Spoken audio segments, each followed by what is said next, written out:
think I have to put the CD in. I don't think this game is gonna work.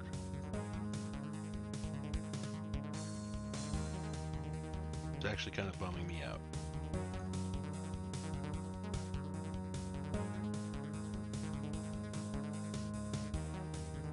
Yeah, as far as I know, this is using the Windows sound synthesizer. Well, dang it. I didn't know I didn't have the disc for that. Well, let's move on to something I do have. Ignorant fools. One day, I'll show them all!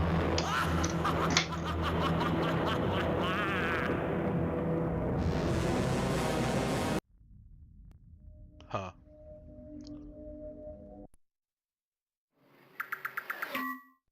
Sorry about the audio levels. Anyway, this is a weird game. Like, really weird. So this is a... I don't know, like 97, 99, somewhere in there. I didn't look for the date. But anyway, it's a vehicular combat game. And I strongly suspect that it's actually designed as a multiplayer game, like an arena. You know, remember how after Quake 3 came out, like every single game turned into an arena shooter? So if you wanted to play a game that actually had a point, you couldn't do that. Well, I kind of get the feeling that that's uh, kind of what this game is about as well. That it's a, you know,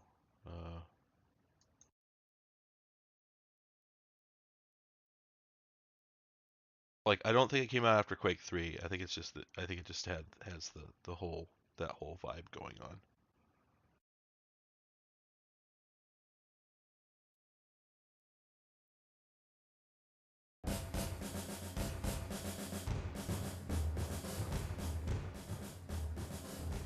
Anyway, it's weird. To interface hangar. So start out the game and you're quote unquote on foot, right? So notice that there's like sort of a manila envelope going on at the bottom of the screen there, which intriguingly is affected by environmental light, which is fun. That's fun. Oh, yeah, I had D-tools on here, I thought, but I guess maybe I didn't. I just thought I did. Anyway, so you start the game, you're kind of wandering around. So it turns out what you're supposed to do is to go in here and get into your, like, VR sim chair. Okay, and now we're in our hover car. We're in him. That's us. So we roll up. Notice it goes a little bit quicker. We roll up in here. Oh yeah, we got a machine gun. More on the graphics soon. Anyway, so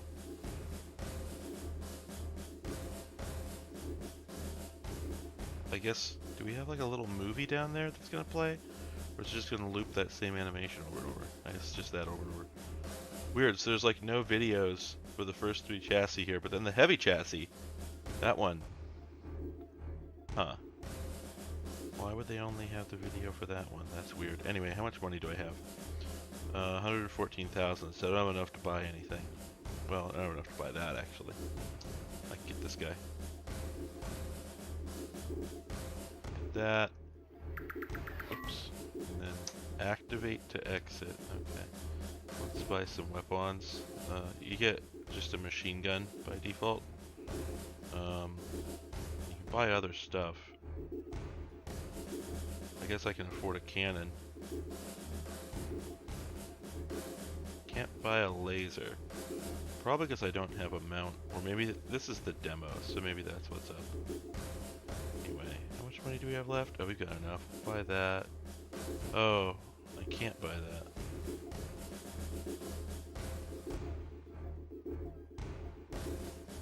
Or I could buy that, but I can't buy anything else. Oh, so maybe there's no ammo. Oh, okay, that's what's up. Alright, well, we'll just go ahead and buy some rockets. Alright, and then equipment. Oh, self-destruct, that's all we need. Alright. Oh, here we go. This is where we buy ammo. There we go. Wait, one? You get one? Oh my god, they're really expensive. Okay, well, cannon shells are considerably cheaper. Let's go buy some of those. Sell that, buy that. And we should be able to afford quite a few of those. Okay. Alright. Yeah, as you can see, we're obviously like, everything's the same, except we have a different HUD, and that tells us we're in a car, right? We're like the same height as the dude was. I also really love this picture wherein the guy here is definitely a developer who's like 20, and they just got like some stuff at the Army Surplus store. That's really good. Anyway. Proceed to transit grid. So a fun thing about this is that it came in two versions simultaneously. There's a DOS executable in the folder, which is really spicy. But this is running as like a DirectX title of some stripe. But here's the thing, I couldn't get it to load at first because it kept crashing on glide2x.dll. Yes, I'm driving around to terminals and stuff. Like, why would I get into the car and then drive around? I don't know. Also, I just discovered there's apparently some rudimentary physics. Can we destroy that? No, apparently not. Also, how do we switch weapons? Okay, it's just 1 and 2. Got it. Anyway, what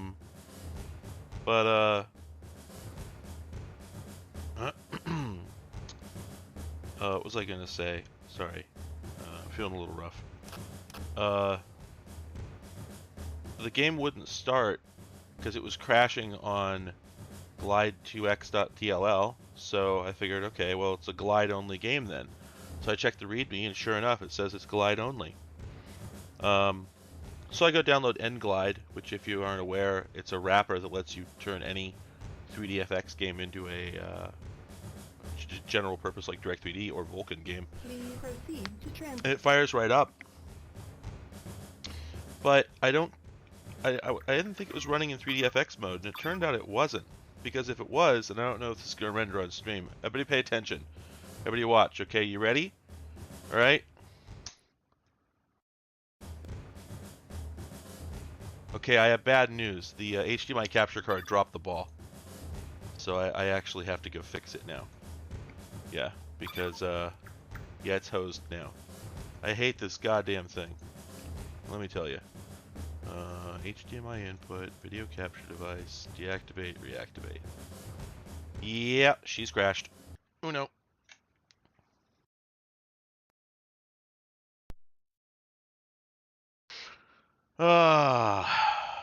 What a bummer. Yeah, let me see if I can get the sound back here.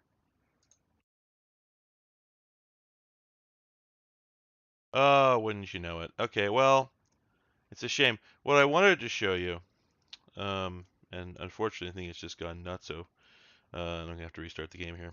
But what I wanted to show you is that it actually, honest to John, really for really real, gives the 3DFX startup banner, a little three-dimensional, yeah. And that was really fun. Anyway, but the weird thing was that it wasn't actually running in 3DFX mode when I first started it up. Like, it needed the Glide DLL to work, even if it wasn't running as a Glide game, because all these other modes, these are software rendered. I know you can't see them all. I'm going to try switching it back to software mode. And it still does not fit on the screen. What in the hell is going on here? This was working. I'm sorry, folks. I actually tested this before I started here. And, oh, there we go. There we go. Okay. Now I think we're happy.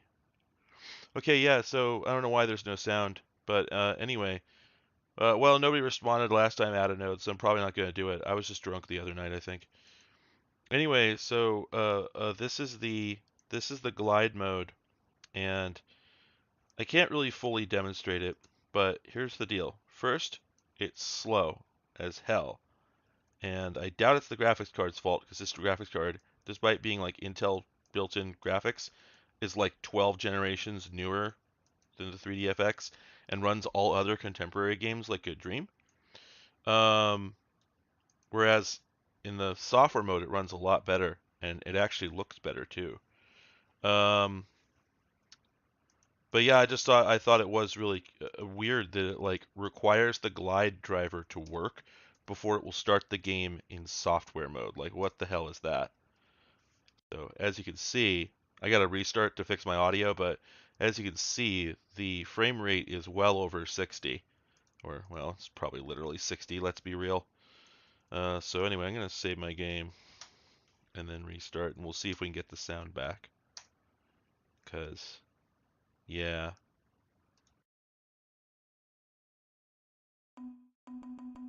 Okay, yeah, it was just the game. The game was just upset. The sound is actually still there. So let's try and actually play the game now. Ignorant fools. One day, I'll show them all! Yeah, I thought that was wild, right? I skipped the intro earlier. It probably sucks. Let's get a little more of it though.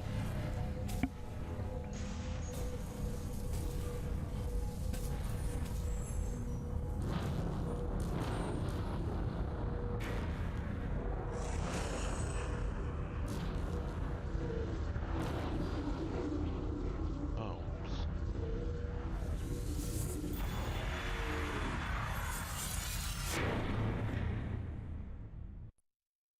Wow, that was our actual intro. So, spicy. Um, anyway. Huh, that's interesting. I saved the game earlier, but there is no load game option. What? Oh, you go to new game to do that. Why did I just get a USB device connected sound effect? That's weird. Alright, now, can I redefine my controls?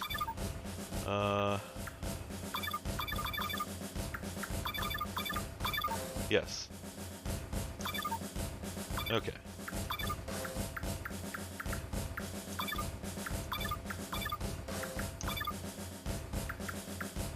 Throttle up and down. Oh, that's right. So this actually has the vehicle could be driven with like it could be driven with continuous throttle instead of having to hold the button down.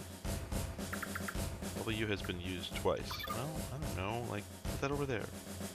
S has been used twice. Well, I don't know. Like, put that over there. L control used by other player. I don't think I care about that. Key jamming. Whoa! This has a key rollover tester? Oh, and you know what? The keyboard on this laptop does not have any... Oh, wait a minute. Yeah, the keyboard on this laptop does not have N-key rollover. Holy crap. Who had N-key... Who had rollover detection back in the day? What game did that? None of them. Nobody did that. That's nuts. Okay, let's try the throttle. Oh, I see. So the throttle control just controls how fast you'll go when you do hold the button down. But you still have to hold the button down. I actually like that. Holy crap, that strafes fast. Alright, well anyway, yeah, so you missed it. But the lights in here are supposed to come on one by one when you roll it. Yeah, actually, nobody has an N-key rollover tester now. Yeah, like that's not actually a thing.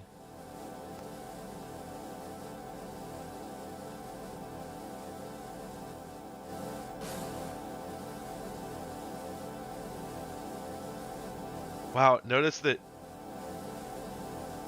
we had the like military drum beat going, and when we get close to the portal and it gives us this like, you know, God's face kind of sound effect, it also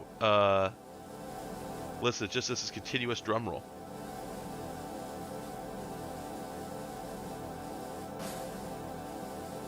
This is actually this is like really ahead of its time. This is like stuff that we started seeing show up with Fmod, like Fmod games that suddenly had the ability to roll all these different sounds together and blend them, and you know, that didn't used to be very easy, so games didn't bother doing it.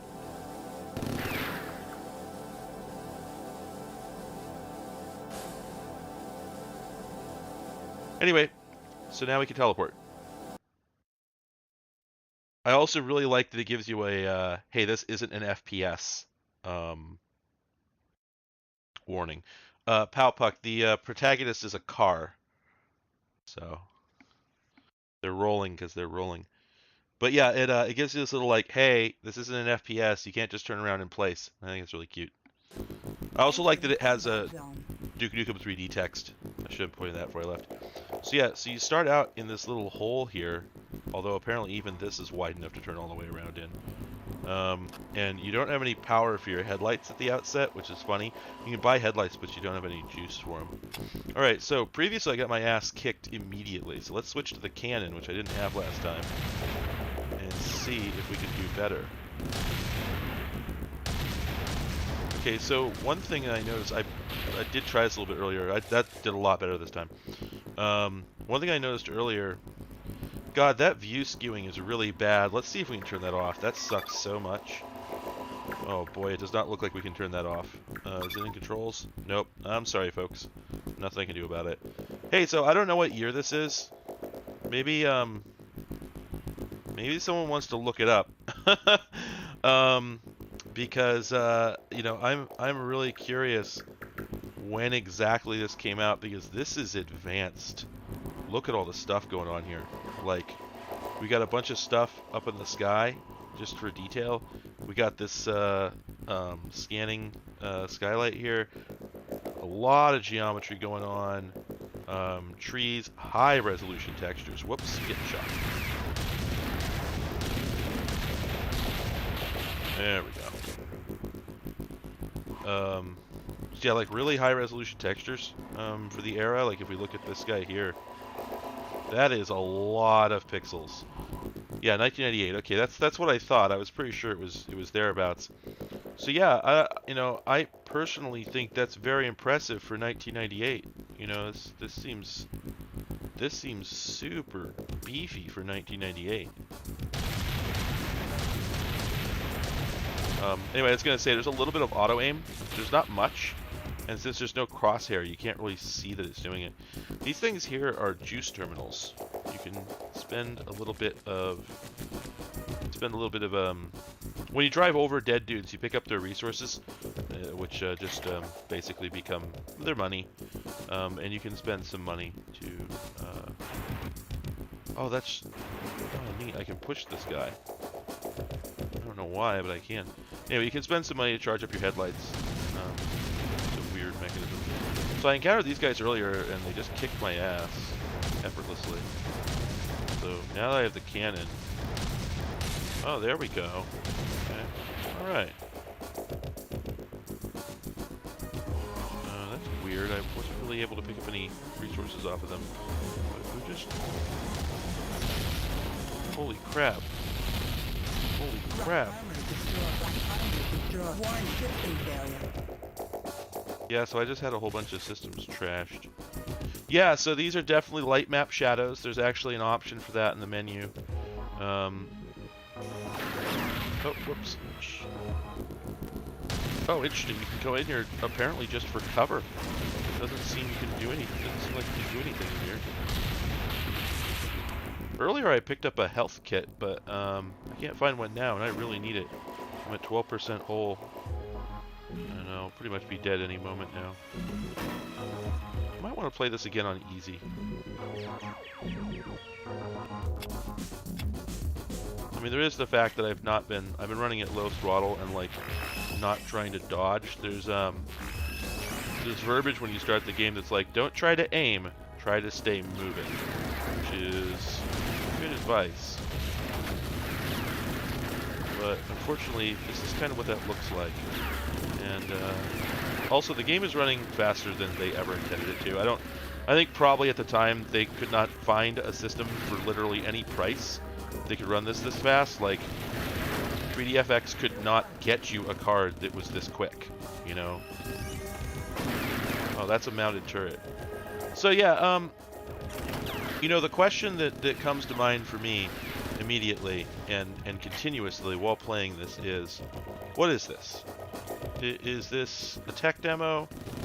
Is this a multiplayer game that they've made a single player mode for?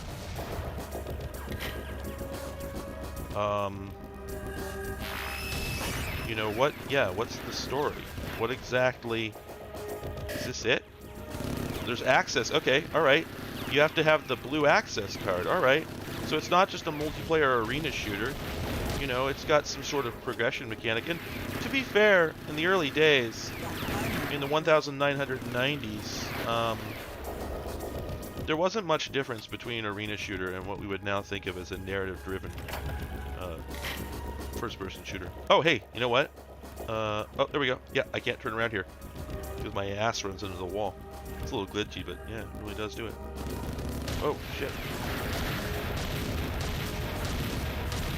But anyway, there was so little difference, really, between a narrative-driven single-player experience and pretty much just a deathmatch, online deathmatch game. They were so close together, you know, you could hardly be blamed for not being able to tell the difference. So there were a lot of games where really the only, well, I mean, so Doom, right? Doom taught us that, yeah, a family can just, or a video game, can just be running around shooting whatever you can shoot, and looking for, oh, wait a minute. Wow, I have quite a bit more hole than I did before. Did I get repaired somewhere? Huh. Anyway, yeah, so Doom taught us that a video game, you know, doesn't need to have anything more than look for these keys and get to the exit button. And a lot of games actually sort of pared it down even further past that for a while. You know, even some of the greats, as it were, you know, Unreal, Quake 2, Quake 3, you really just walked forward and did whatever was next. So, this is sort of the way things were for a while. And you know, you can say we got sort of cushy about it, you know, in the sense that I want my video games to spoon feed me every single step of the way. But you know, the reason games started doing that is because it sucked when they didn't. I was there. It was awful. You'd wander around in a game for countless hours trying to figure out what the hell they wanted you to do. Because, you know, even in Doom, this happened even in Doom, all the way back in the game, as it were. Oh, we're underwater now. Is that good for me? Well, apparently it isn't bad. Anyway, even back in the days of the game, despite Doom only having like 3 or 4 verbs to its name, you could still somehow you could just end up spending an awful lot of time just wandering around going, what the hell did I miss? And it's like there's only 3 things you can miss: the keys and the exit. You know, it's not like the game had a lot of puzzle segments. You know, people did that in user maps maybe, but really, by and large, Doom did not have a lot of sections where you needed to press a button or something in one area in order to go to another one. In fact, I'm not sure the original game really had that at all anywhere. I don't know that they ever did that in the original game. So, you know, there really just wasn't much to do, and every level had the same objectives. So it's just a question of, can you find the exit to this maze? And it's shocking how much time you could pour into that fruitlessly. It was really amazing. Like, you wouldn't think it.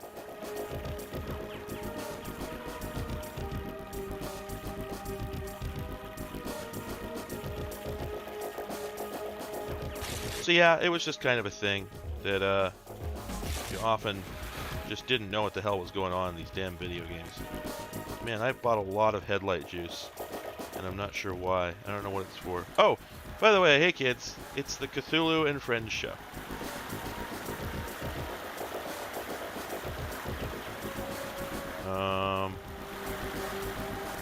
Oh, whoa. Hey, something's dropping frames. I'm sorry, you're right. It's not the stream. It must be the goddamn capture card. Oh, this sucks.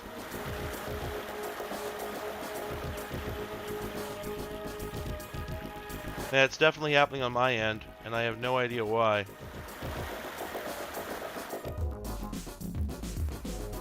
Well, kind of wondering if it isn't the, it might be the machine running in a cloned. There we go. It might be because the game is running in cloned display mode. I'm thinking of maybe switching the laptop over to just the HDMI port. It could also be my USB bandwidth on my PC is exceeded. And that could also be it. Turbo boost. Oh. Oh, because I didn't go fast enough. I needed something to make me go even faster. Really? That doesn't seem right. But yeah, wow, this is really like, this was the experience. Just like, okay, what do you want me to do though? Like, sure, we've done some cool stuff. So the fact that like enemies do like Unreal Tournament bot chatter. Are we getting this reflection? I'm sorry, I just realized we're getting this reflection. And wow. I remember that was a big deal when Unreal did it in the same year. I wonder which one came first. It's, I mean, everybody knows it's a gimmick, right? It's I mean, say that, but it's like, it's not like anyone expected the, I wonder if that was an ally I just killed. Because I was just thinking about the bot chatter, like I was about to start saying a moment ago.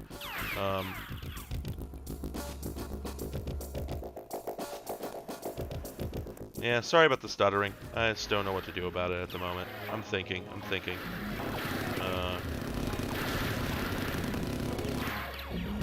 Yeah, that was a mirrored floor. It was doing the Unreal thing. But yeah, I was gonna say, I remember everybody freaking out about that, myself included. And then at some point it was quote-unquote revealed that all it was just taking the geometry above the floor and mirroring it below it.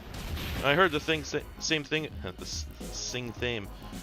same thing about Duke Nukem 3D, and it was also presented as a like, well, all they're doing is this. And then, I think a little bit then, but definitely very much now, I sort of find myself going, and? Like, what did you think it was going to be doing? What exactly do you think a reflection should be, if not take the image above and render it below? Like, what?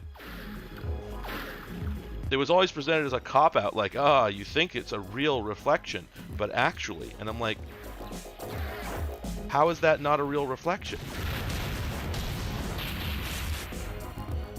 And I mean, of course, nowadays, we have quote-unquote real reflections. We got that screen space stuff that sucks. You know, I'm actually kind of astonished at how much progress I seem to have made despite everything. Like, earlier I was getting my ass kicked in this, and the game is not... Holy crap! Whoa!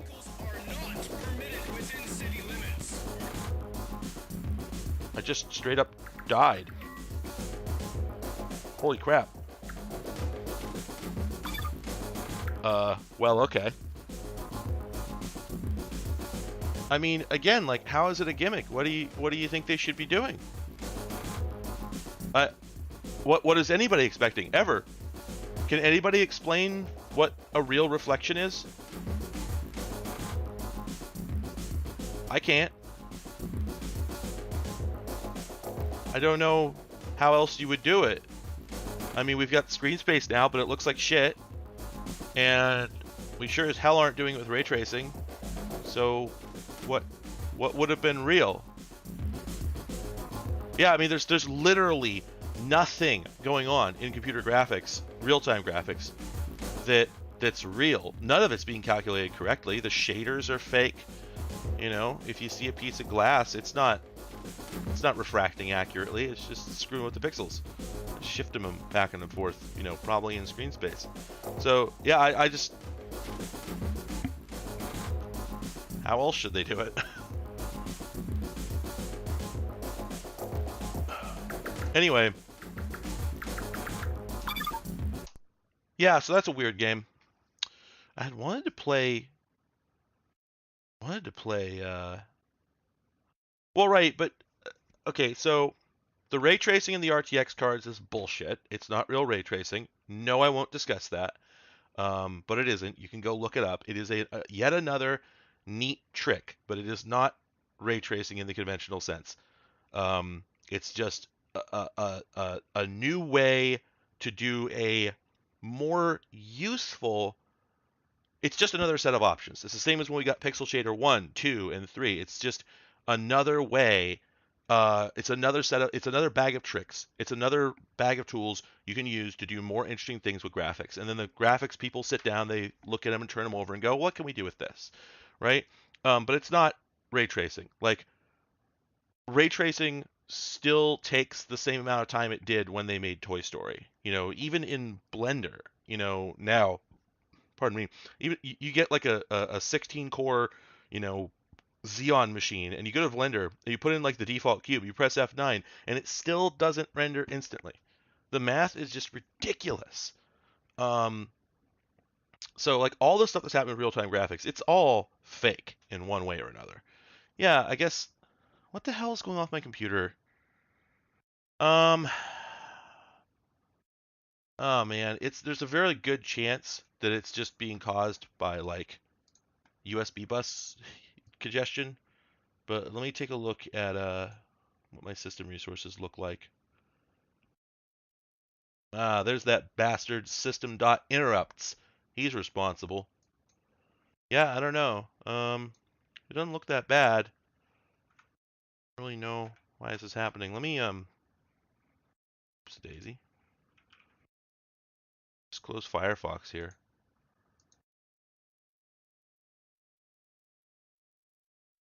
Don't don't. It's exactly once a second.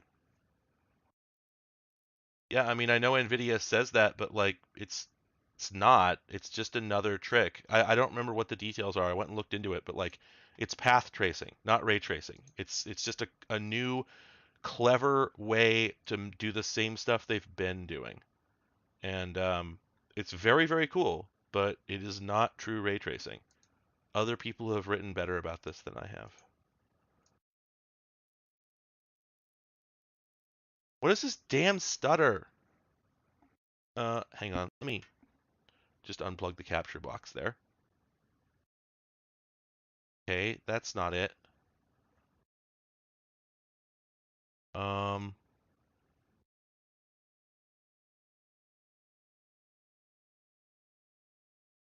um, I don't know. I don't have the faintest idea what's causing this.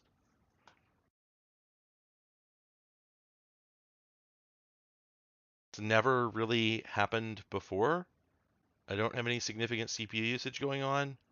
There's nothing running that's not normally running. Um,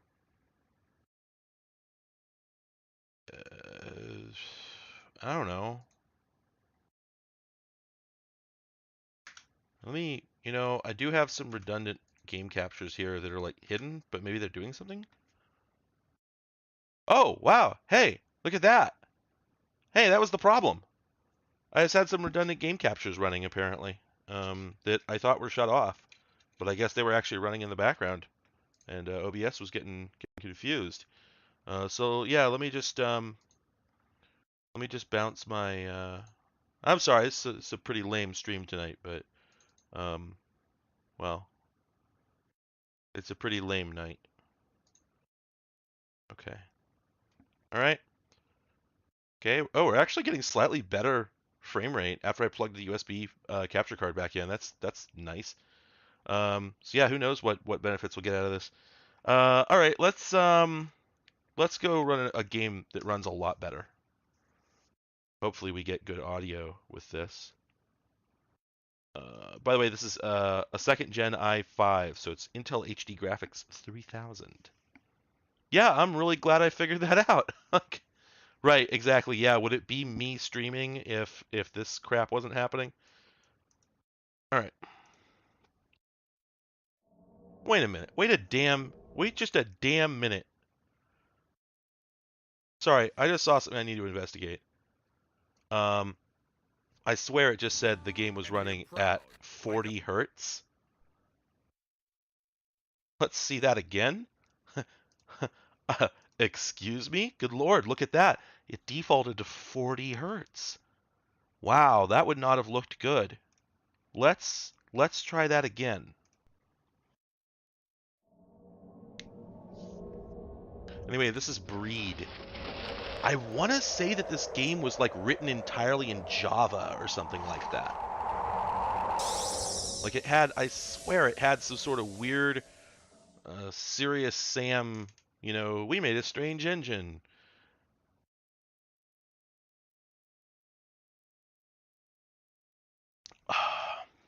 Well, if you want to see a 10 out of 10 stream with no notes, then you'll want to show up on the 7th for my big stream.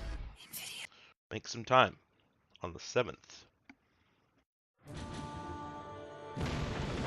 Let's see this intro.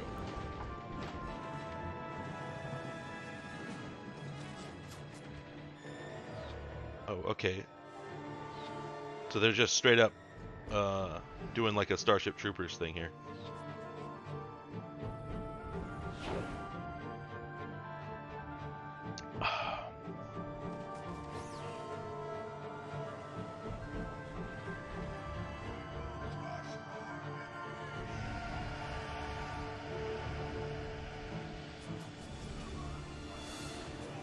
Well, I'm not sure what's going on, but I stand here before you, the children I was incapable of having.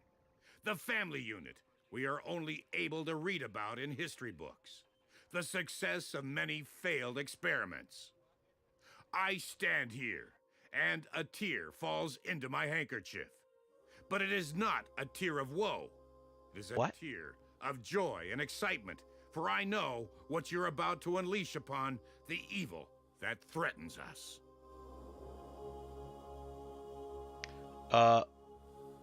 Blob, I was gonna do it from 10 to 6 Pacific time, or like 9:30 a.m. to 6 Pacific time. Although part of me is almost thinking that I should move it forward a couple hours. Anyway, but yeah, I think this is in Earth's orbit at 0700 hours. I think this is a mission given. Sort of a bad Halo killer. I'm pretty sure this is just a bespoke engine.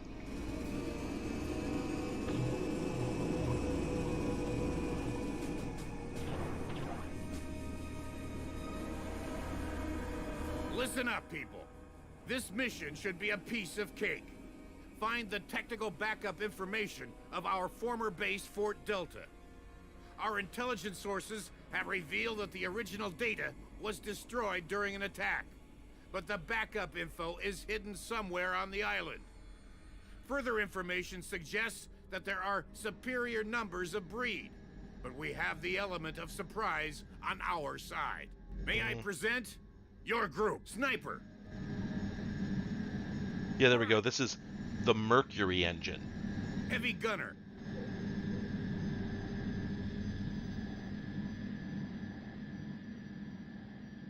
Get behind the Ubergun. Wait, is that it? Destroy the radar. That's my whole team? Dumbheads scan the dropship. We don't want to lose the advantage. Oh, well, that frame rate's not what it could be. Wait a minute. What's going on here? I feel like the mouse keeps inverting or something. It's like it keeps moving in a direction I don't expect. Huh. Oh! Oh, it's because my whole torso is pivoting instead of my head. That's what's going on. Oh, that's weird. Alright. Yeah, it can't be a game from the early 2000s if it doesn't have a mounted gun. Ooh, that's not running well. This is actually from 2004, which is a little later than I thought it was. They know we're coming now. You've screwed up, son. All hell will break loose when we land. Wait, was this a stealth mission?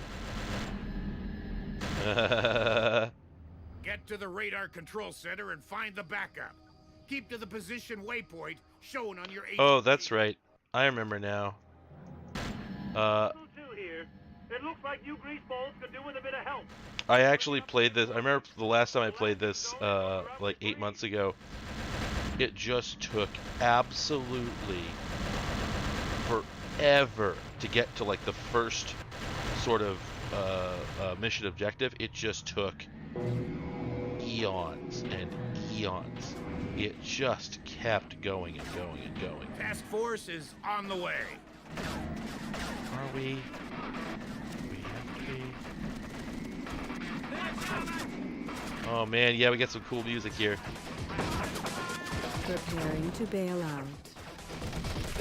Preparing to bail out.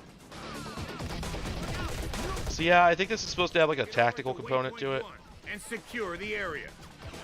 which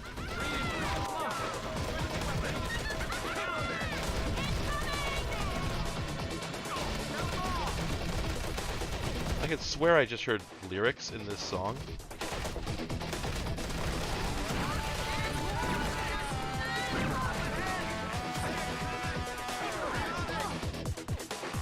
Sort of. Boy, this is weird. So again, this again has the feeling. Oh, I think that's my squad mate. Whoops. This again has the feeling of being like a multiplayer game that they quickly banged out a single-player campaign for, but in reality, it's kind of the opposite. Apparently, it's like a whole tactical simulator. I can say like, yeah, here, form up on me, and I can actually switch squad mates. Apparently, yeah, there we go. I just switched to a different. I got the heavy weapons guy now.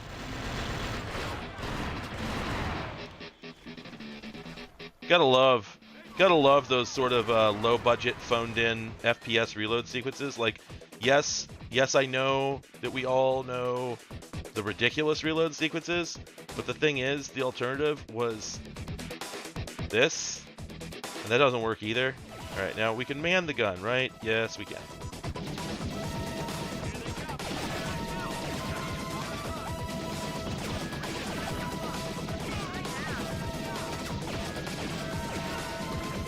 So yeah, it's weird. It's like I just remember Penny Arcade, circa around this time, like maybe 2003, 2004. Oh, am I out of ammo? It's weird. I'm not out of ammo, but I can't fire. Huh. Anyway, circa around this time, Penny Arcade had a comic that just opened with, "Games suck now. We know this, but how did we get here?"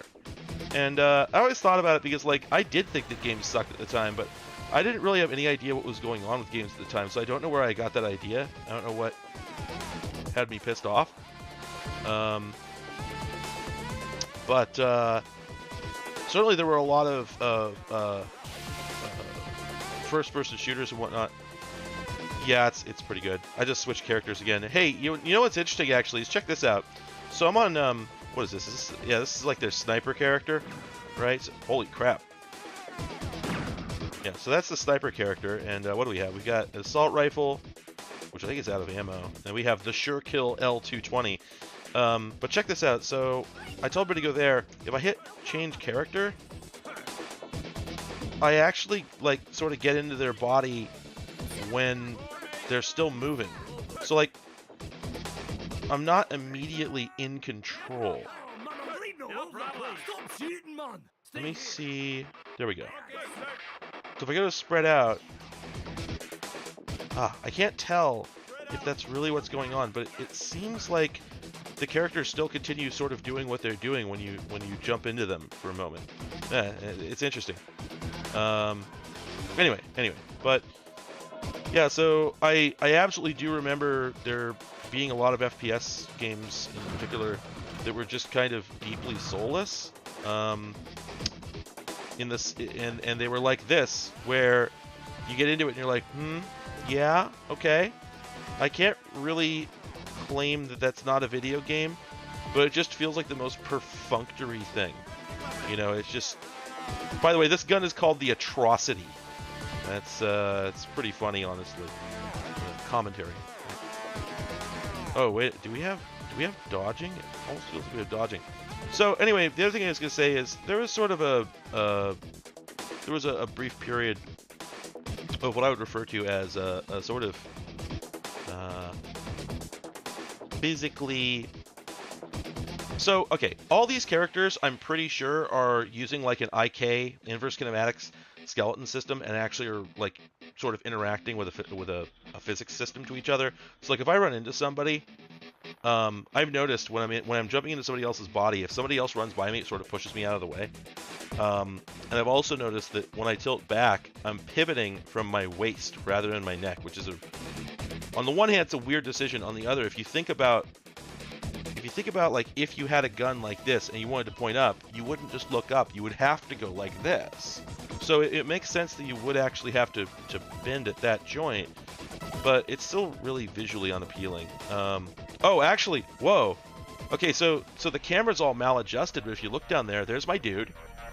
And sure enough, there, you can see, he's pivoting at the waist. See, I've seen this in a few games. Yep, I was about to say Tribes was also like that. Instead of the character's viewpoint, instead of the player viewpoint being a, like, ideal point in space that's just a camera, they're actually a camera that is attached in 3D space to the character model. You know what else would not surprise me now that I think about it? It wouldn't surprise me if I'm seeing their actual arms. I'll bet that those weapons are not world models. I'll bet those are the view models, and this is one of those... Oh, yep, there it is. You can tell because there's the feet. So this is probably, when I go to first-person mode, literally just moving the camera inside of their head. It was not an uncommon practice at the time. Anyway, but I did just look up and notice that the color is all off on the capture. Now, what's that about? Hang on a second. Let me look at what this is getting. It's like, oh no, that's really what it looks like. That's weird. It's like super red.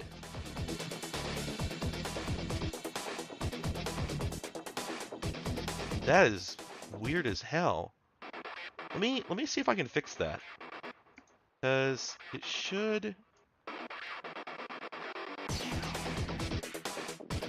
Huh.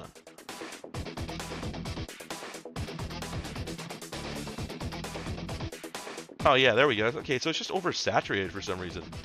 It actually just looks like this.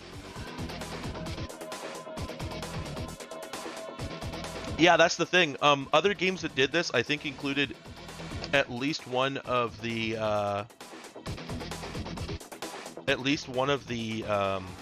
Rainbow Six games, I think, did this. All right. Anyway, let's see if we play the actual video game. Oh, that's what I was gonna do. I'm sorry. Before we can play the video game, can I make these graphics go any faster? Because whoa, wow, that's what the whoa. Damn, this thing's actually chugging. Let's see how it does on maximum. Let's see if it can withstand the burden of the cross. Whoa! Yeah? I mean,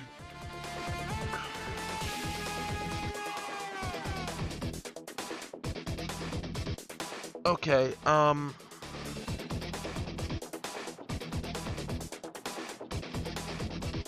now what would that be? What is the skeleton doing when I do that? I hesitate to ask. Huh. So he's bending in the right place, but like, he's not moving from side to side. So did they put the camera in the middle of his body? What the hell? Okay, now another fun thing is that I'm currently on the ground and I cannot figure out how to get back up. Like, I'm crouching and I can't decrouch. What the hell? Ah! Oh, there we go. You hit jump. Okay, let us finally attempt to play a video game.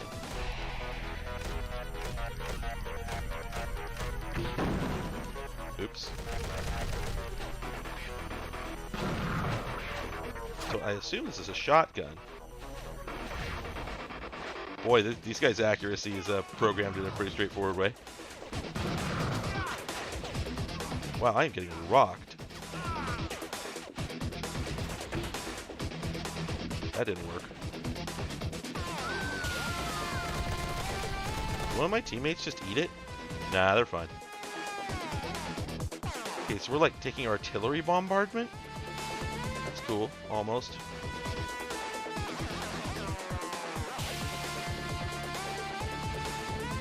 Yeah, let's just check, but whoa! Ah, what? What is that doing? It's not just rotating the camera, and it's also not... I don't like this engine. Yeah, this is another thing you get from games that are designed with that, like, IK character... Whoa! IK character sort of motion is you're always going to get these highly realistic ladder climbing animations. Okay, so... Yeah, so this thing is so inaccurate that I totally, absolutely cannot hit that thing over there. I remember the last time I messed around with this game, wait, did they destroy the ladder? Am I screwed? The last time I played around with this game, I managed to take control of, ow, one of those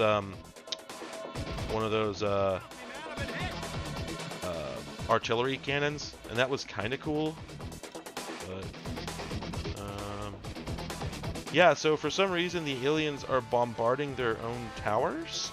I don't know what the logic here is. The water straight up looks like Terragen. You know, it's got the what is it? Not Poser, the Bryce 3D. It's got that Bryce 3D energy going on. Oh, you know what? Did my...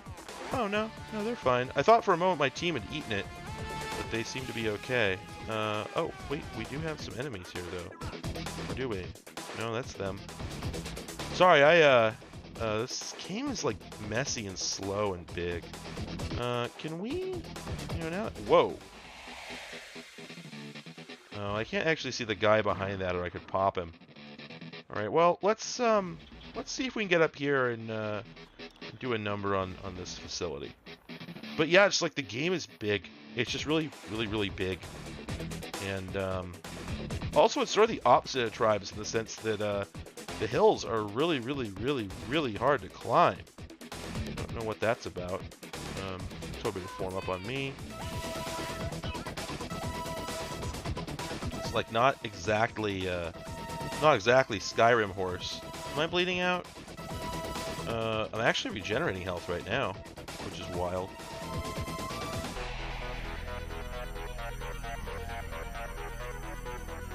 But yeah, this is like this feels like oh, there was probably a lion in the skybox. That would... Whoa! What?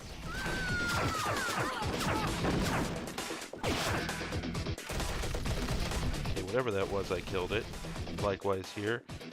Okay, and then let's switch guys. Yeah, you. This plasma gun is terrible. Throw that out. How do I do that? I found a button earlier to let me throw away a gun. There it is. And then let's pick up whatever the heck. Yeah, this looks a lot more... This is the Ecto Bolt. This looks rad. Let's see what the Ecto Bolt's all about. Now, Tane I can get into. Whoa. Well...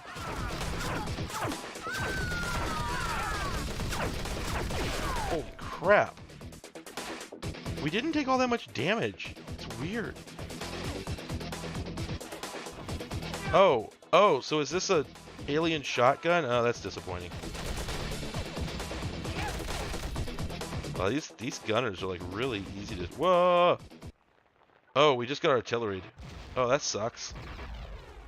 Anyway, but I was gonna say that I do remember there were a lot of games that sort of had this energy where it from a distance looked cool.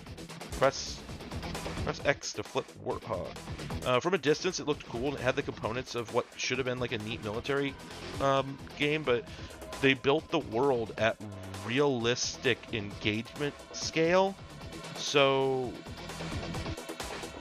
yeah, exactly. So it's a huge map. There's a lot of stuff going on, but it's all like over there. So first off, you don't feel like the center of activity, center of the action, because there's like guys running around and there's explosions happening all the time, and you're like, well, I guess none of this is my business, because it doesn't, they don't seem to care whether I'm there or not.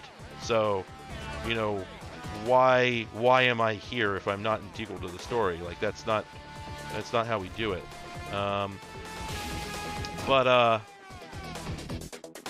Oh, I think I actually see the dude. This, I believe, is the sniper.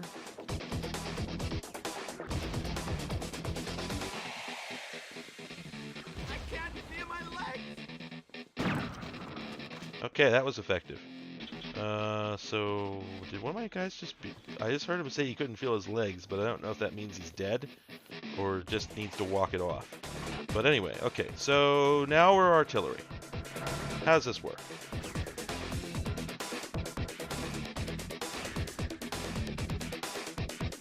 I don't think we have limited ammo. Can we go third person? Well, we can, but it's not exactly a useful camera. What the hell, guys? Wow, that artillery really doesn't go as far as you'd think it would. But you know, I see a velocity 0 looking thing there, right? So, is there another factor I can adjust?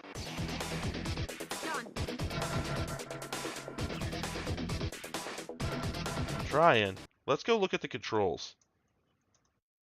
Like maybe there's something going on there. So I guess this would be driving. The WSAD, the wheel, brakes, and then back. Okay.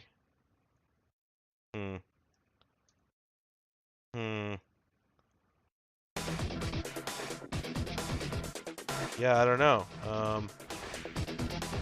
Boy, this game's a mess.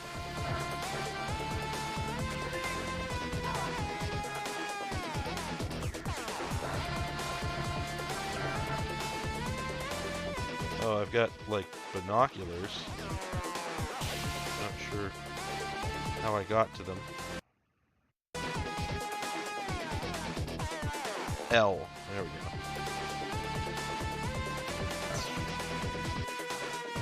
Yeah, I don't know. It was pretty exciting when I got control of this thing, and then immediately not very exciting when I found out you couldn't do anything with it. Oh, did I try holding to charge? Yeah, I did. Okay. Yeah, it just fires again. So, I don't know. Oh, weird. I got it to show it at a different angle, but I don't know why. Alright, well, anyway, so that was a waste of time. This whole game is a waste of time. Like, let's be real. Yeah, as I said earlier, like, the last time I played this as well, I had the experience of, just playing for, like, an hour. And it was just sort of this, and I was just kind of here. Oh, I finally lost one of my guys. Cool. I was just kind of here in this limbo, and then eventually, miracle of miracles, I actually managed to get something done, and it was very underwhelming. Oh, and you also can't pitch 180 degrees up, which, like, makes sense, but no one wants you to make a game like that.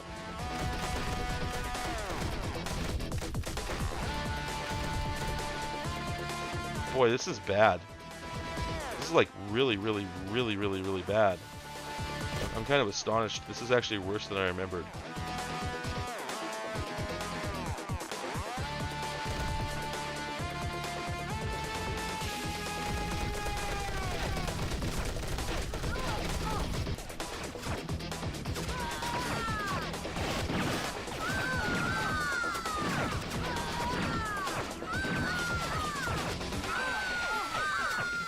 You don't even have a pistol in this game.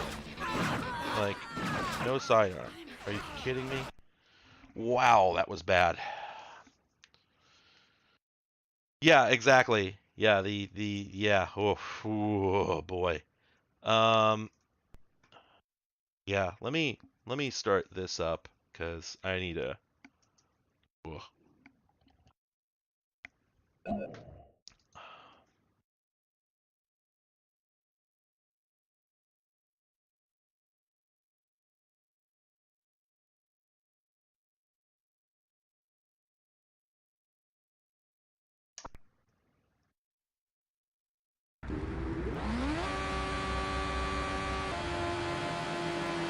I played this earlier and it felt like it was moving in slow motion, so I wanted to try it again.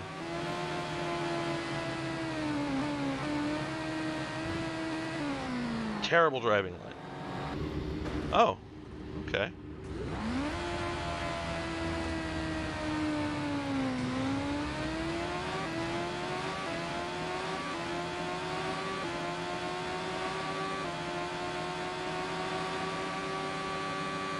Bike, go fast.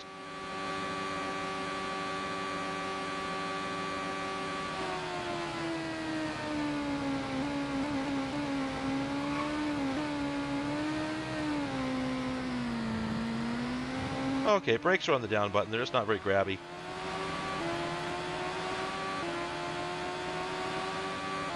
This game just like looked pretty pleasant. I remember playing it back when it came out, playing the demo when it came out, and just feeling like, oh, this is nice.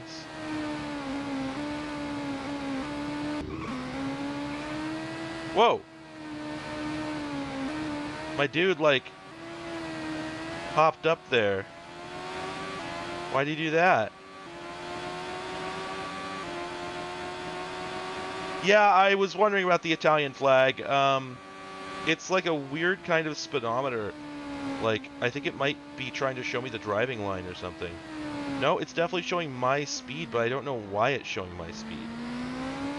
It's strange.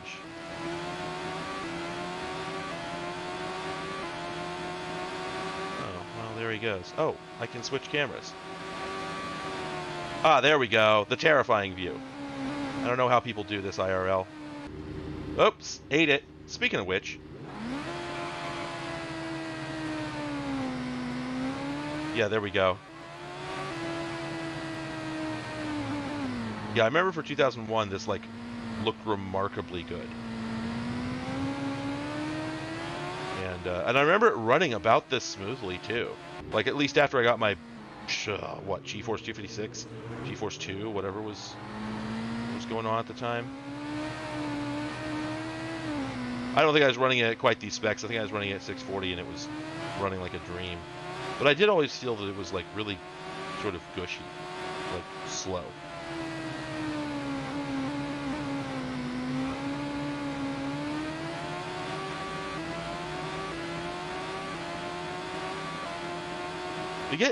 Occasionally we get 60 for a little bit.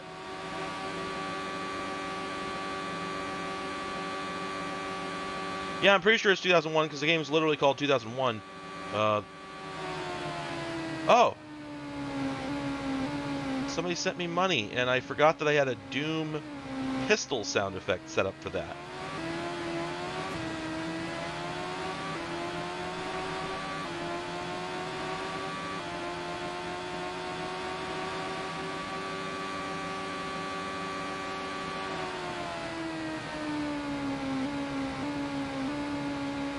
Wait, is it literally showing me whether I am stressing my guy to the point where he might fall off the bike? Is that what it is? Holy crap.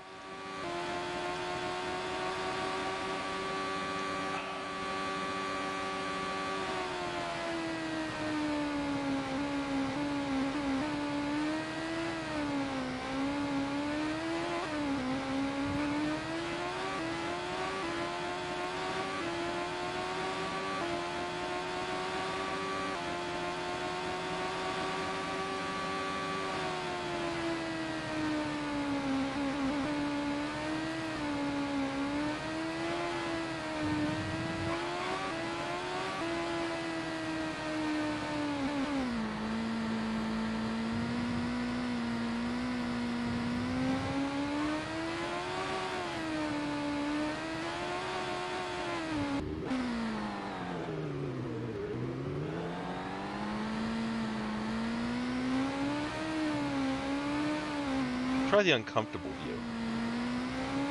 See if we're better drivers.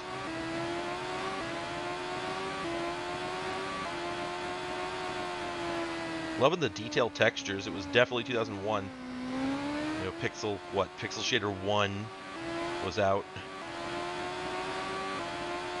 Just gonna frenetically switch through all these modes.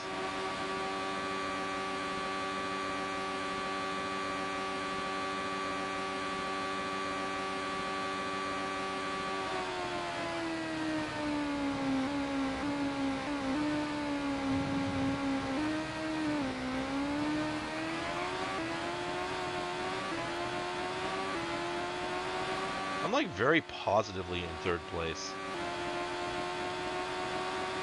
Like not really jockeying, just really kind of very firmly.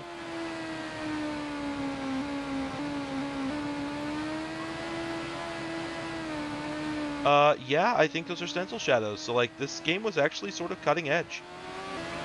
Oh, well, I maybe could have completed this in the first place, but I think that's the finish line up there.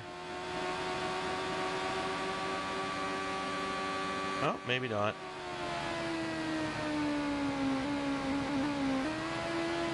By driving unsafely, I can put myself... Oh, I'm sorry, I didn't mean first place, I meant second place. By driving unsafely, I can become in second place. Yeah, exactly.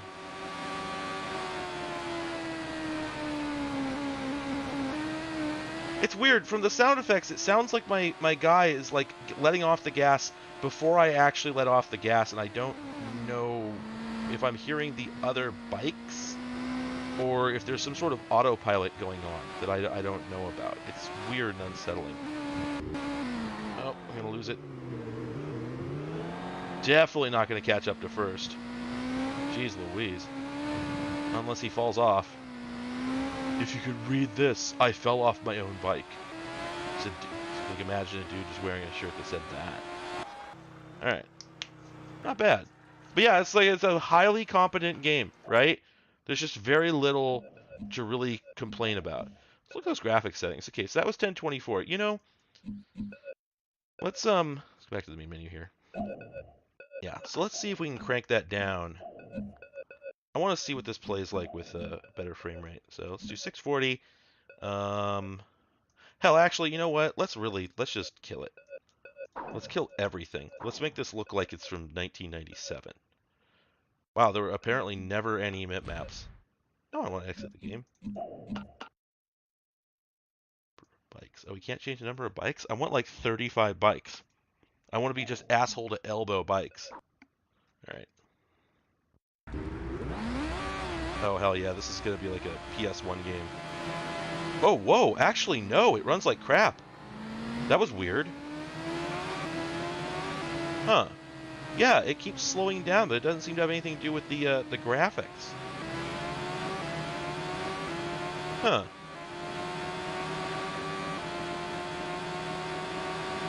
That's weird. There's like some sort of strange stuttering going on.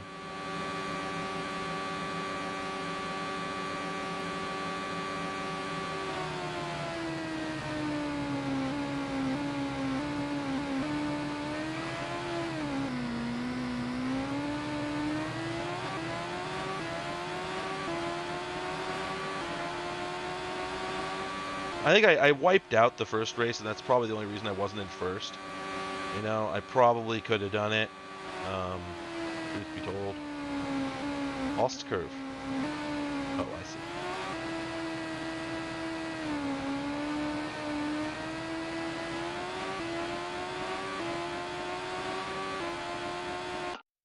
Let's that's an unsettling pause interface.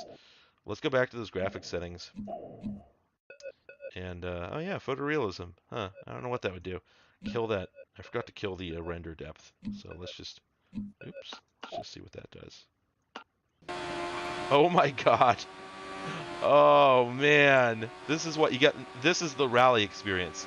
So even if you're on a straightaway, you can experience the thrill of not knowing what the hell is going to throw you off your bike just around the corner. Yeah, it's weird.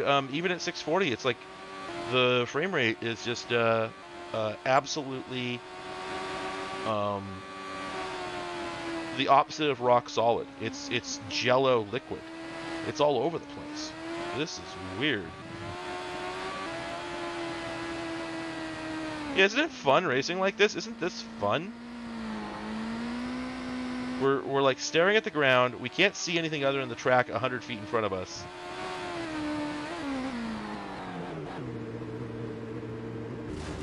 There we go. God, it sucks. Like those little those animations only last for just a moment. Yeah, I want to last longer. All right. Anyway, so okay, that's that. Now I did have. So this was interesting. I loaded this up earlier. I didn't remember ever having played it before. It is a strange beast. I don't quite know what it is. Also don't know why there were some USB sounds just now. So let's put that in 640. I was messing with it earlier and it was running at 320. It really was not very pleasant. Wait a minute. Why can't I go to the control setup? Oh yeah, there's a little bit of corrupted graphics here. Oh, that's exciting. Try it again.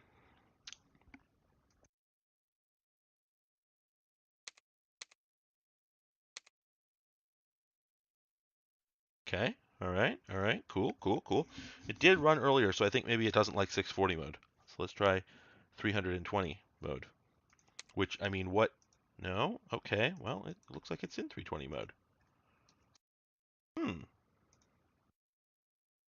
Curiouser and Curiouser.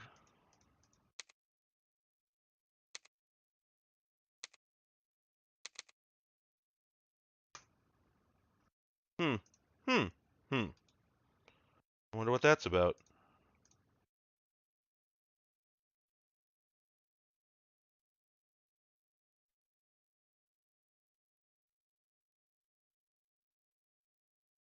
Yeah, maybe. Oh, wow, huh. Okay, that sort of worked. All right, so let's see if we can fix the video. Oh, yeah. Oh, that's right. You can just press F4 to toggle between those. I discovered that earlier. Anyway, so yeah, Esoterica.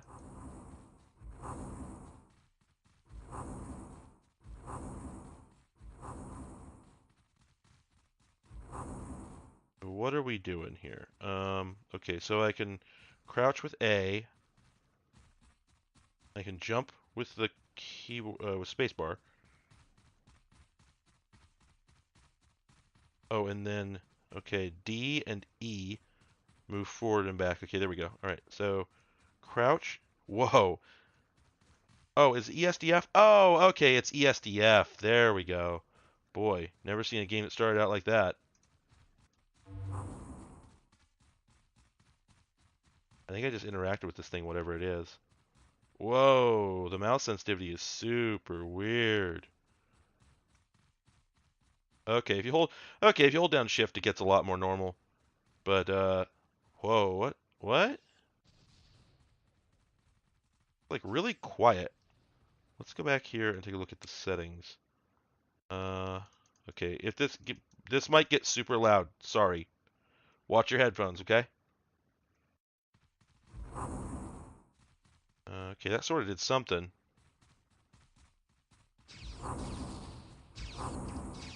But I can charge my weapon. If I hold the button, it charges up this bar down there. Oh, those are dudes. Okay, there we go. Okay, there's sort of auto aim, it looks like. Alright, and this is the same sort of thing I was talking about earlier, where it's like, oh, okay. Yep, you sure can't prove that this isn't a game. Yep, it sure is technically a game. Here we are killing some dudes. Do we care why we're killing the dudes? You know, are you really thrilled that this is what you have to do right now? Sort of thing. These guys apparently are smart enough to dodge, which sucks because you have limited ammo. So that's cool. Whoa, the dude jumps like Super Mario. That is nuts. Dude just whoop. Boy, go up. Oh, and then if I hold the right mouse button, man, He turns a lot. Oh, that's why. Oh, if you hold the right mouse button, his torso turns independently, so you can run forward. Well, this is a tank. This dude is a tank, basically. Which, I mean, judging from his sort of countenance. Yeah, yeah. There's a very like sort of dreamlike quality to it. Wait, it says there's a transmission waiting. Well, let's get inside. Yeah, it's all very floaty. I hear like footsteps. Oh! Oh, I have a melee? Oh, and he just sort of spins around. Oh, that sucks. Yeah? It's like footsteps coming? Is a dude coming in? I don't know. Transmissions. Oh, the text is all corrupted. Oh, no, there we go. Oh, okay. I have to eliminate the blah, blah, blah. There's 10 items. They're hidden. Blah, blah, blah, blah, blah. Okay, whatever. Yeah, there's... Yeah. Yes. Da-ass. This is basically, like, Pepsi Man 2. We're basically up on Pepsi Man 2 here. Oh, crap. There we go. I had lost the weapon. I couldn't figure out how to get back to the weapon for a moment. Okay.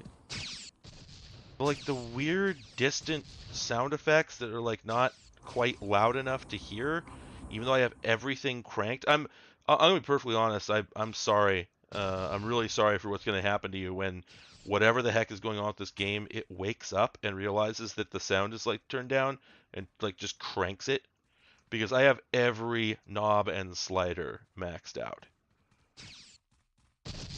and it's still just like barely audible. I think this is actually what I'm supposed to be doing to get up here. I mean, insofar as like there are objectives, you know, or any. So let's see how to put this without getting too much into it. There is a principle with video games, which is at some point when when navigating a level in a three-dimensional video game, you know that you are not supposed to use the rubble to climb up to get somewhere. You know that. You know that if there's rubble, you're not supposed to be there. You're not, even though it looks like maybe you could climb on the rubble and sort of get high enough at sort of a weird little angle to get close to something, like, no, that's not what they intended for you to do. It might work as like the void. It might work as like a speedrun strat, but who's he? Who's that guy? It might work as a speedrun strat, but it's definitely not what they intended for you to do. And, you know, if you're trying to play the game as intended, and you're looking for the, quote-unquote, correct critical path, that's not going to be it. It never is. Except there are a few games which I would characterize as poorly made, where that is what you're supposed to do. You really are supposed to just climb on the crap. You know, whatever will get you up is what's supposed to get you up. And it's just sort of a bane of early sort of full 3D polygonal games like this. Yeah, this game absolutely feels like there's just acres and acres, like a novella of a backstory behind it. And then the game itself is literally like just some crap that they made, and the backstory was just written to, at the last minute by a guy that, they either hired or like a publisher provided or something like that.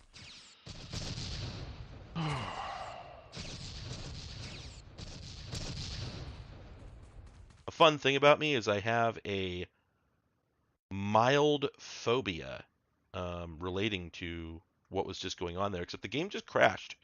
I came out of the water and the game just crashed. Yeah. No, it's hosed. Wow, it's hosed so hard I have to reboot the machine. Oh. I'm trying things, but nope. I wonder if I crashed the graphics card. Probably not. Let's pull the HDMI. See if that bumps it. That didn't bump it. All right, we'll go ahead and restart. Yeah, it just it just feels like much less than it wanted to be, you know?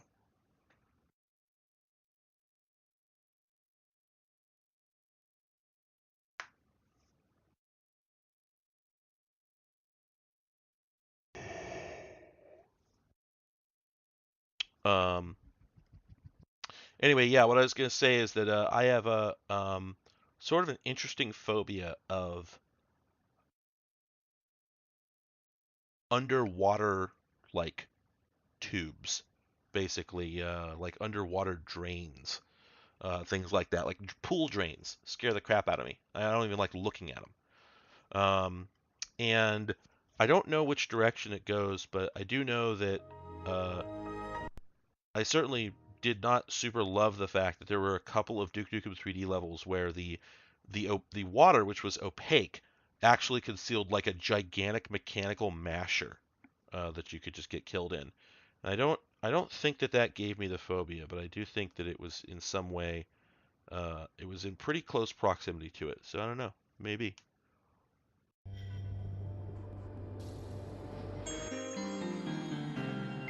Oh, you know what? I actually have to mute this because the game that I just started is Miami Vice, and it has the highly copyrighted Jan Hammer intro music, just directly 100%.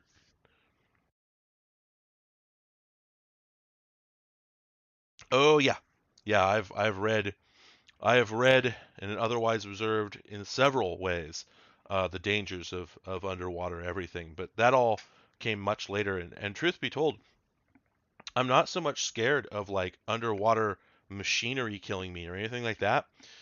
Specifically, it's just the idea of getting sucked down somehow and trapped um, in somewhere underwater. It's like a weird claustrophobia, which is I don't know where it came from.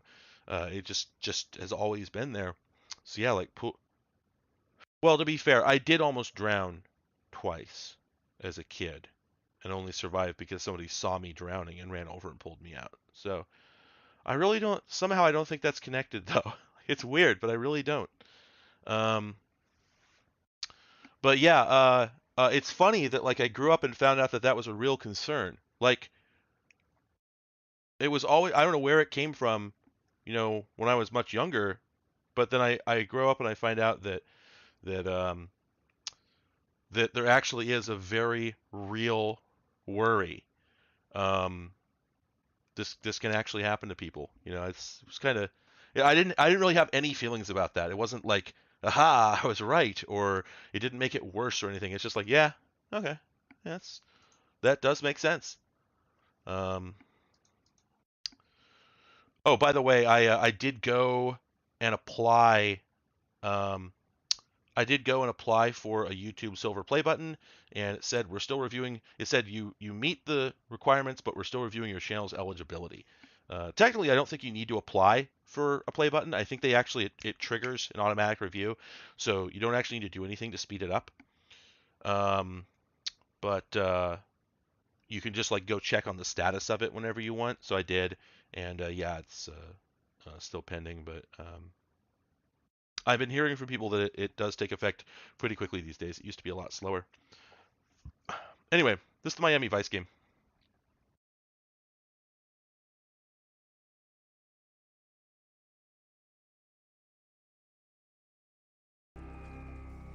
Where's your man? It's getting late.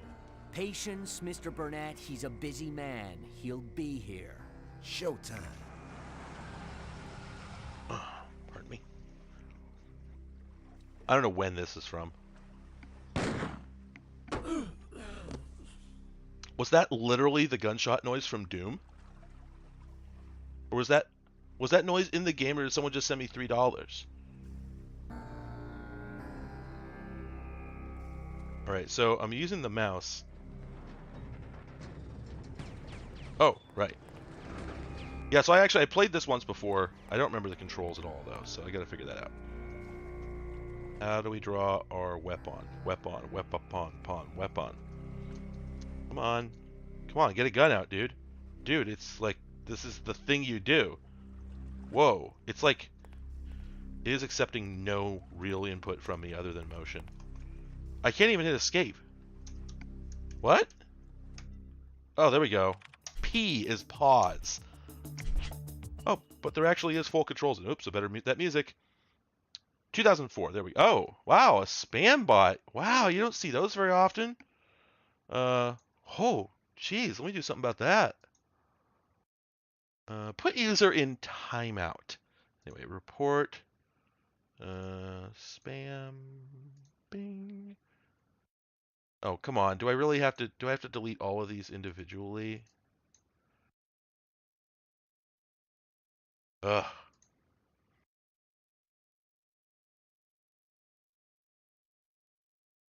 Well, I mean, I have 23 people, but at least I do have a couple thousand subscribers on. Oh, I didn't know you were here, Daria. Thank you. Okay, all right. So weapons. Oh my God, you cycle through your weapons with caps lock? Wait, hang on. I'm sorry. It's late, isn't it?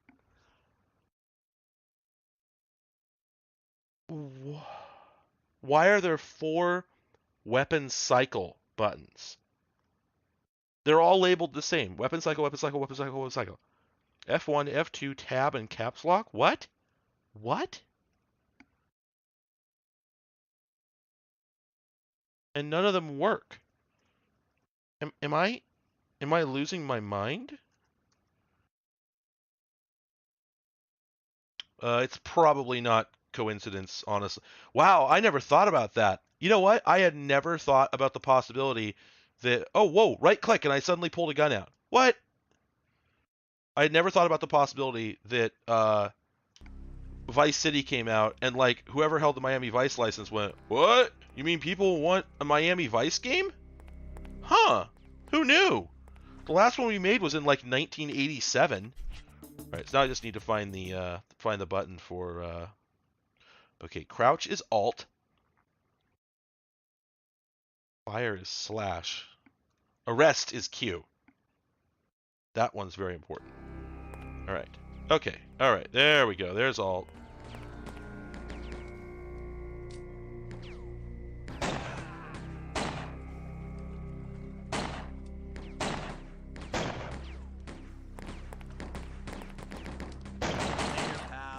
Oh man, do you hear that pitch randomization going on? Ah, you can't. Okay, I think there's a next target button. Wow, I am really low on ammo. I think there's a next target button somewhere. Oh my god, do I really have to memorize the the button for pick up? What do we have? So we've got action is spacebar, so I guess that's it. Oh, and then right shift is lock target. Okay, so presumably that's what does it.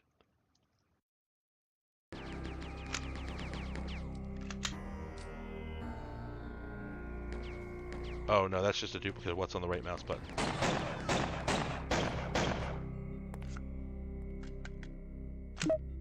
There we go. Okay, I got more ammo.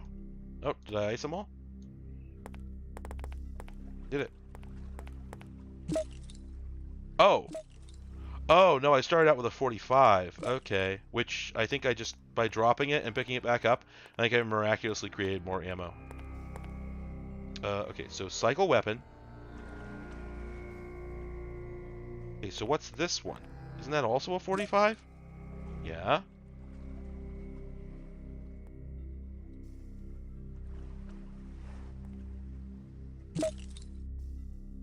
What the hell? I have 2 different 45s. That's a 45, and that's a 45. Man, whatever. Just pick this guy up. Get going. Can't go in there. Can't go in there. Where do we go?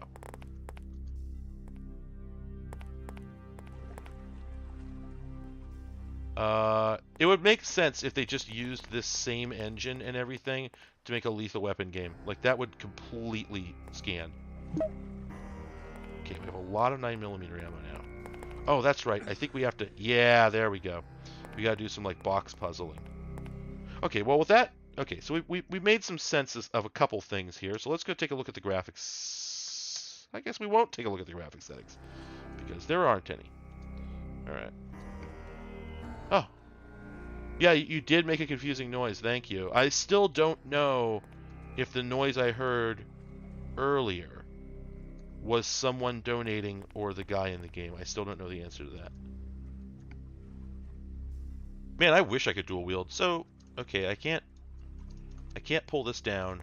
So, whoops, I done fell. So I wonder if I need to,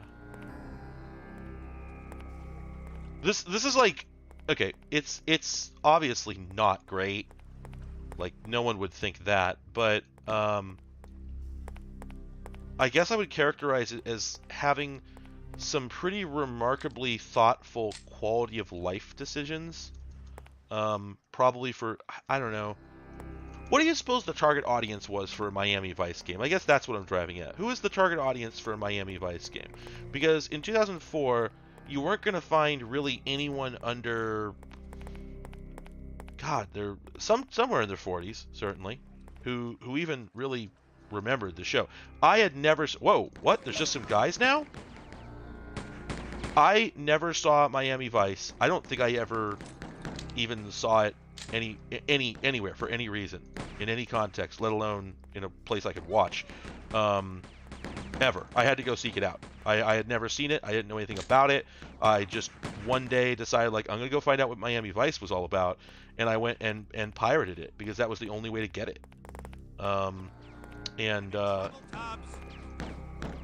Wait, Tubbs is here? So, I mean, it's not like this was a super hot commodity, right? And so, yeah, I mean, it does make me wonder, was this for, I mean, basically Gen Xers? Was this targeted at, Oh, that's weird. I cannot switch out this gun. Hang on a second. Does it have infinite ammo? Oh, it does! Oh, okay. So I have one special weapon. I have one pickup weapon, and I have one weapon with infinite ammo. That's what's going on. Anyway, but yeah, it makes me wonder if this actually was targeting an older set who would not necessarily have known the common grammar of video games. And that's why some of the decisions here, like, it's a highly simplified control scheme. It's oh, roof access. That's stupid.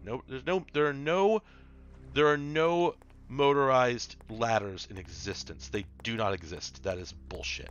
Everyone knows it. Anyway, simplified control scheme. Auto lock on only.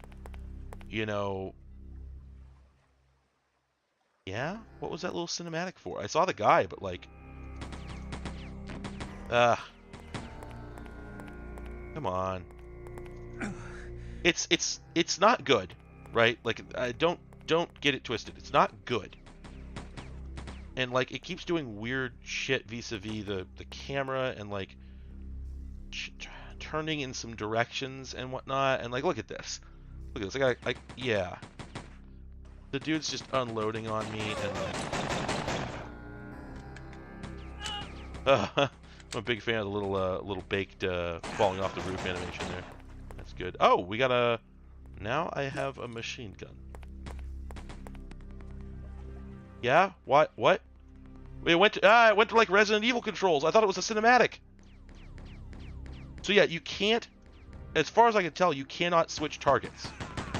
The game just picks whatever it thinks you should be shooting at. Wow, that is the slowest Uzi on God's earth. Did Don Johnson just say ow? Sound like a Simpsons character. You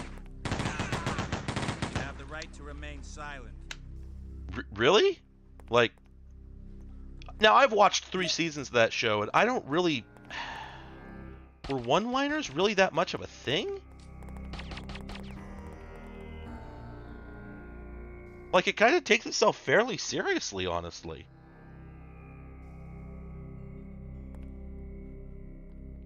Later, pal. Don't know why that guy wasn't shooting at me, but okay.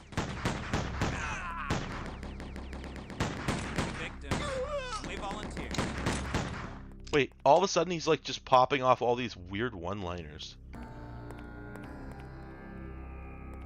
I don't feel like one-liners were really that big of a thing on the show. Like there was definitely a whole, you know, it was definitely a thing that the characters were, well, you know, TV cops, gritty and whatnot.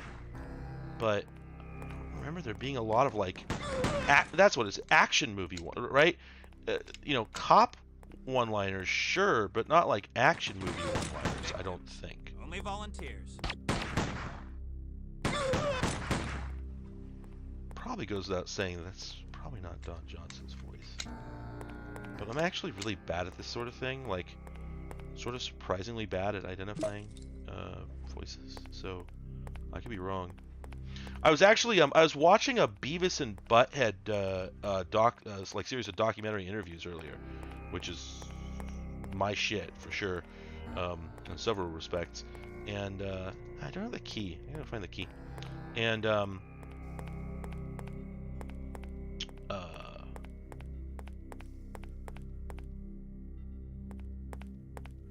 I remember watching the Beavis and Butthead movie once, years ago, when I hadn't actually seen Beavis and Butthead, and there's a thing that happened with me in movies where when I was younger and I would watch movies, I would just sort of like not see them. Like I just wouldn't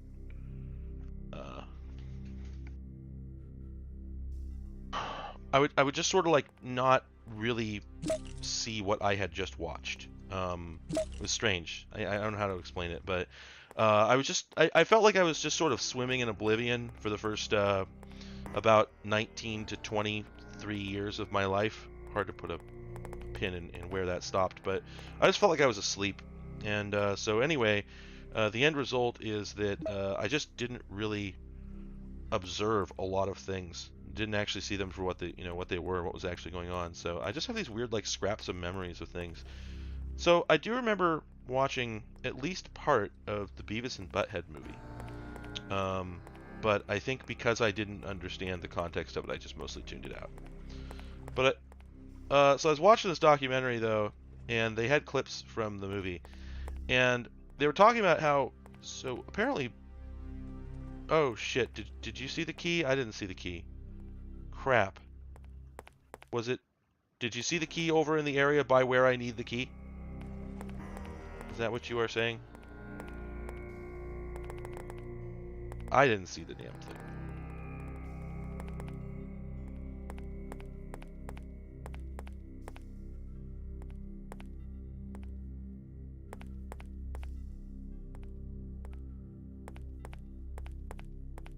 Welcome to video games made before about 2008.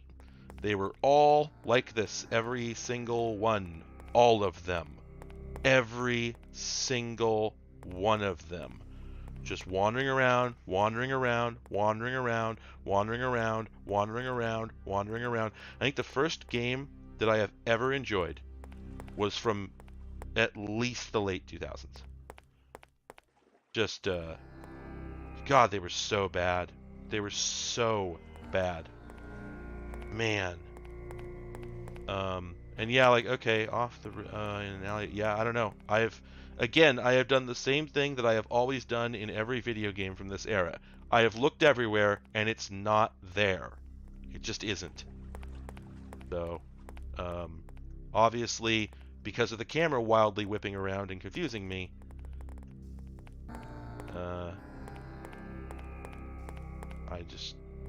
wait a minute. Oh my god, okay, I see. I was back here like 6 or 7 times, but because it's on top of a gun, the gun kept popping up. Anyway, but apparently Beavis and Butthead was like, I know Beavis and Butthead was a big deal, okay? I did not need to be told that, certainly, but I did not realize the scale, and probably most people do not realize without having actually gone and like watched these interviews, because why would you? The scale of how big it was. They were getting movie offers from multiple major studios the first week they were on the air. That's what apparently everybody involved with the show said is like we were getting calls for optioning immediately. It was instantaneous. And like that doesn't happen. They were talking about ratings numbers that have just been never seen before in the history of television, basically. Just absurd response. And so Later, pal. they actually started talking to movie studios really early in the run of the show. And the reason it took them a really long time to actually get around to making a movie is because every studio did not understand what they were trying to do, like didn't get anything about it. They just got that it was popular. So they were all talking about doing live action, which of course was absurd. It never would have worked. And fortunately, everybody on the team agreed. But I'm in trouble, Tom. ow. He keeps hollering at Tubbs, and I'm wondering if there's supposed to be. Case closed. I'm bringing you in. Yeah, I don't know. That's weird. Anyway, but okay, Gianni, to wit, I did not understand that Mario 64 expected you to collect multiple stars in each level until probably 2011 at the earliest. So, yes, Super Mario 64 introduced 3D platforming, but the fundamental game mechanics, it took me almost 15 years to understand basically how the game worked. Never got it. And that's what video games were. That's what everything was, with minor exceptions. Yes, Half-Life was much better in that regard. Most video games were like this, with the absolute triple A, top of the line, the best stuff. Halo 2. I played Halo 2 a couple years ago. You can get lost in Halo 2 and wander around for literally 20 minutes trying to figure out what the hell they want you to do. And it's literally, you're supposed to walk down what looks like a dead end, just canyon. Like you can see a rock wall at the end of it. But if you walk down it, yeah, I talked to the Goomba and I didn't understand what the hell he was saying. It didn't make any sense to me. I never figured it out. So, obviously they're not that good at it. No. Yeah, I didn't understand. They didn't make any sense to me. I don't know what to tell you. What do you want me to say? I didn't know what the hell they were trying to tell me. It didn't work. Anyway, yeah, so Halo, you could spend hours just wandering around aimlessly in Halo. I played a good chunk of Halo 2 and I think a little bit of Halo 3. And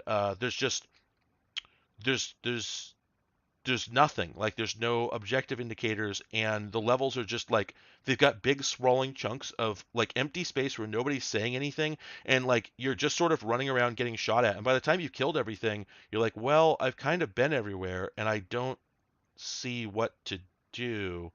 And it turns out you're just supposed to walk down some nondescript like stone hallway, basically, just this like weird offshoot off the canyon you're in, and all of a sudden like a cinematic starts playing.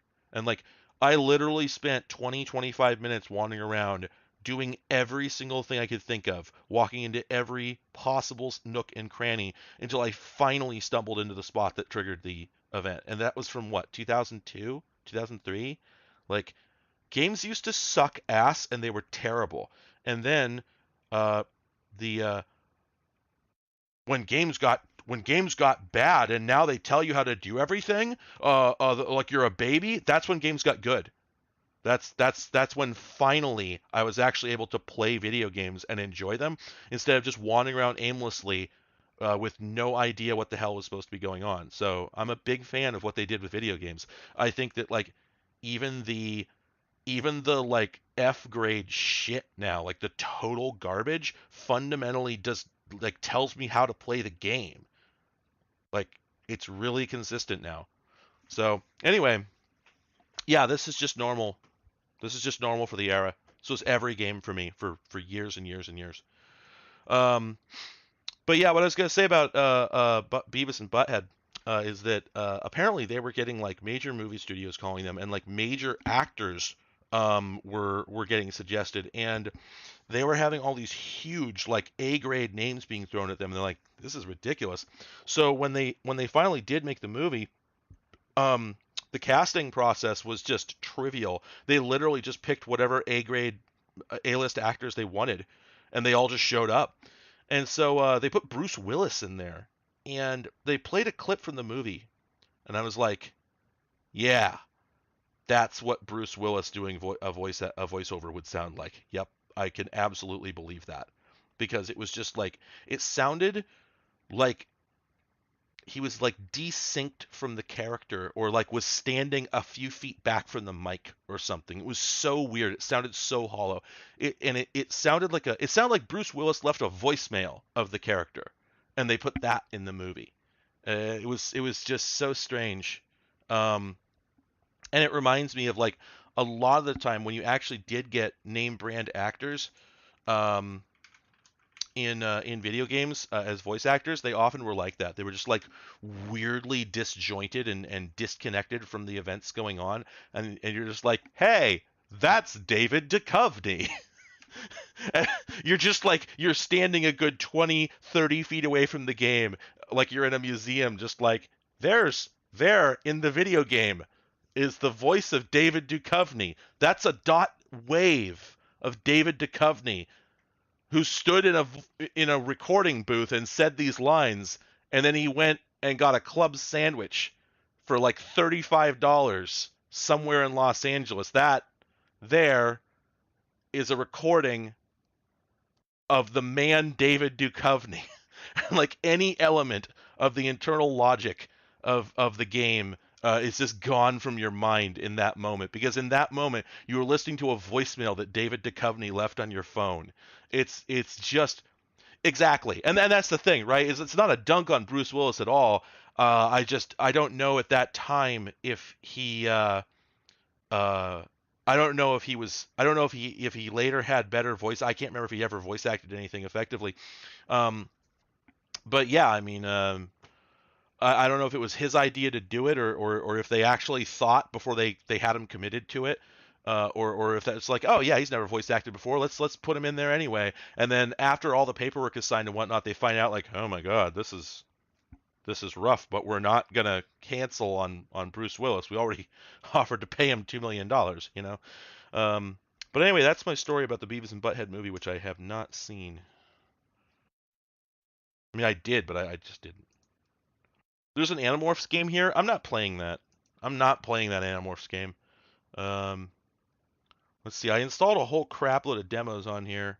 I'm gonna have to go to bed fairly soon. But first, we're gonna do at least something else. Oh, speaking of which, I do have Die Hard Nakatomi Plaza on here, which is fairly funny. Also, this is kind of weird. There's kind of wow. I wonder if that's a Quake 3 based game that I just launched. Jeez Louise. Oh, Ritual.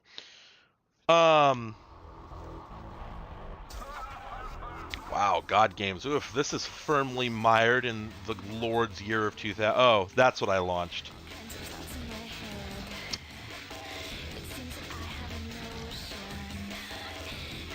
Oh, I should mute that. That might actually be a pop song. I might get tagged for that.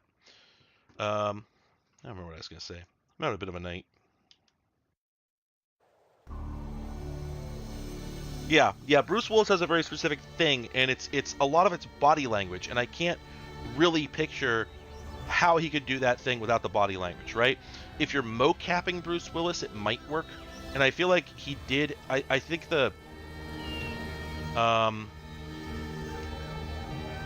yeah, he did voice act for something, right?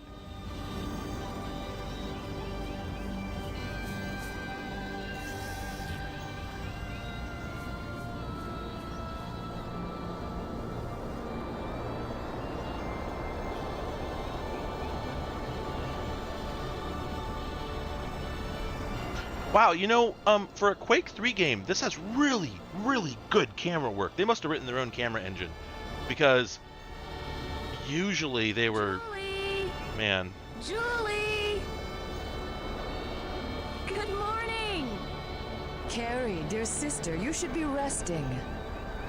Nah, I'm fine. Boy, this is of a time. It's a fine morning to look at the sky. Even more so with this morning's news. What news? A big asteroid hit the shield this morning. Didn't you hear it? No, I guess my mind must be elsewhere today. Well, snap out of it. It's a beautiful day. I was gonna say, I think maybe they did. He's kicking like a creeper. They might have done mocap for I should rest today. If you see Jermaine in town, tell him to come feed me. the Die Hard game He's hungry. and/or voice acting. I'll be sure to give your hubby a swift boot to the ass and send him on his way. Yeah, I remember I played this a little bit before. Hot. Wowza. Damn. I gotta say that.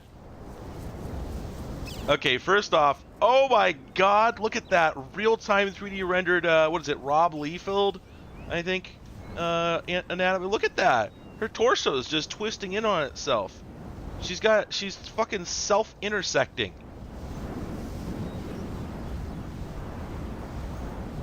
God damn. Oh, right, the Fifth Element game. Forgot about that. I mean, I could spend all day just looking at like, just her fucking tits are the size of her entire head, each. Like, God, this was back when, like, this was a thing that I don't know who they were necessarily selling this stuff to, because it certainly seemed like, you know, other than literal 12-year-olds, it seemed like everybody was aware, and you know, this was like, this kind of thing was kind of gross. Damn, look at that skybox. That is quite a skybox they have going on here.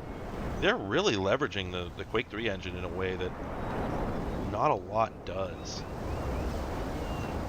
There were a lot of Quake 3 games and they did not look this good. But anyway, yeah, oh my god, this is just clownish. As regards jiggle physics, etc., there was always coverage. There was always coverage from all sorts of, like, gaming press and honestly a lot of other sources, I think. I think a lot of people were really creeped out by the whole, like, booth babe phenomenon and the general kind of, you know, gendered exploitation shit that was going on and just, like, rampant in the industry at the time. Like, yes, everyone was, like, extremely tone deaf and, like, immature, certainly compared to now, by far, but it is kind of astonishing, like, as like medium / low key racist and sexist and everything elseist that everybody was at the time, what was actually being done at, like, developers and publishers and you know, E3 you know, booth designers and whatnot was still creeping people out. Like, even as gross as everyone was, there was still this atmosphere of, like, man, that's weird though that they would do that. Yeah, I mean, like, you gotta remember that they were literally hiring models, putting them in, like, almost no clothes at video game convention booths for no reason. Just straight up. No, I mean, I don't know. I remember at the time not only thinking it was pretty gross, but not really seeing anybody else saying that it wasn't gross. I don't know if there was a person somewhere that didn't think it was gross. It was pretty gross. Especially because it was so non sequitur. Like, it was so weird and out of place. You know, because it was, like, contextually disconnected from everything.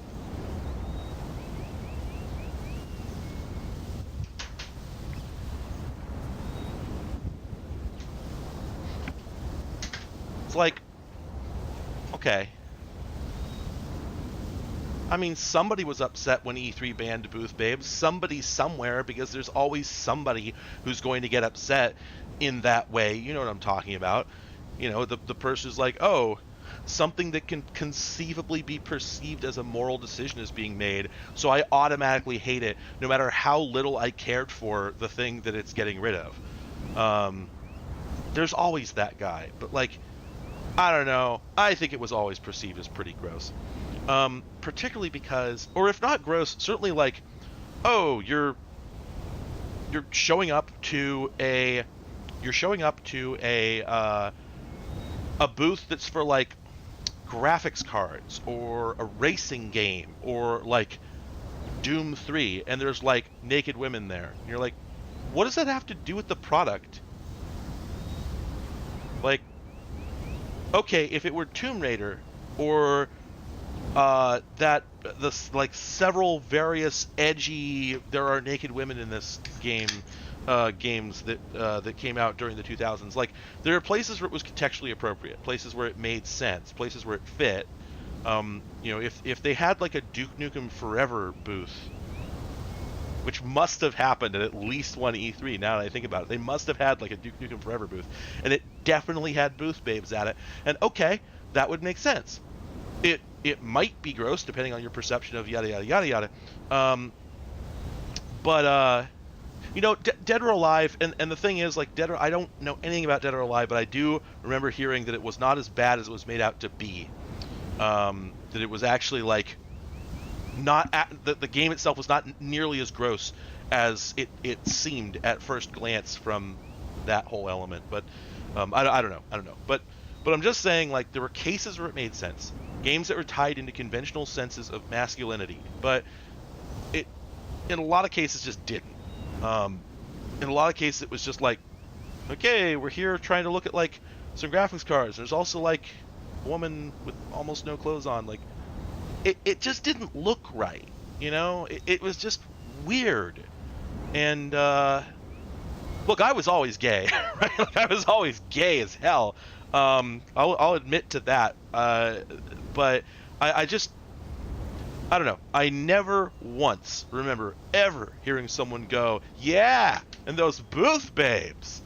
I don't know. I just don't remember it being as... I only ever remember anyone commenting on it in two contexts. One, gaming magazines from the late 90s, when what I would call the gross wave. This was a specific thing. Like, PC Gamer was always around, and PC Gamer was like fairly middle of the road. I think they may have had an edgier phase, but in about 97, I think, PC Accelerator started up, and it was gross, and it was gross on purpose. That was the whole thing, is that it was super late 90s edgy, like Godsmack edgy. It was just like the graphic design just absolutely to the nines, and naked women on the covers, especially for this particular game, actually, which is why it's in my head, is because I remember having the copy of the magazine that had a model on the cover for this particular game. And she was actually quite well dressed because she had like leather armor out to here. But it was just absolutely like chock full of like sexual innuendos and whatnot. And magazines like that, PC Accelerator, which lasted like 3 or 4 years before like that whole gross, like, let's be awful man goblins sort of thing faded. That just faded. That like went away. I don't think it ever worked. I think PCXL was like, yeah, there's definitely this huge market of like gross man goblins who want to have like a gross PC Accelerator. They want to have like a gross kind of sex and alcohol kind of themed magazine that, for games. And I think they made that and then did not find a market. I think they found out that no, actually, we are seeing a reflection of a market that the other magazines think exists, so they're bending towards it. And so PC Accelerator, I think, tried to bend towards it from the get-go as hard as they could, and then found out that set was an exaggeration.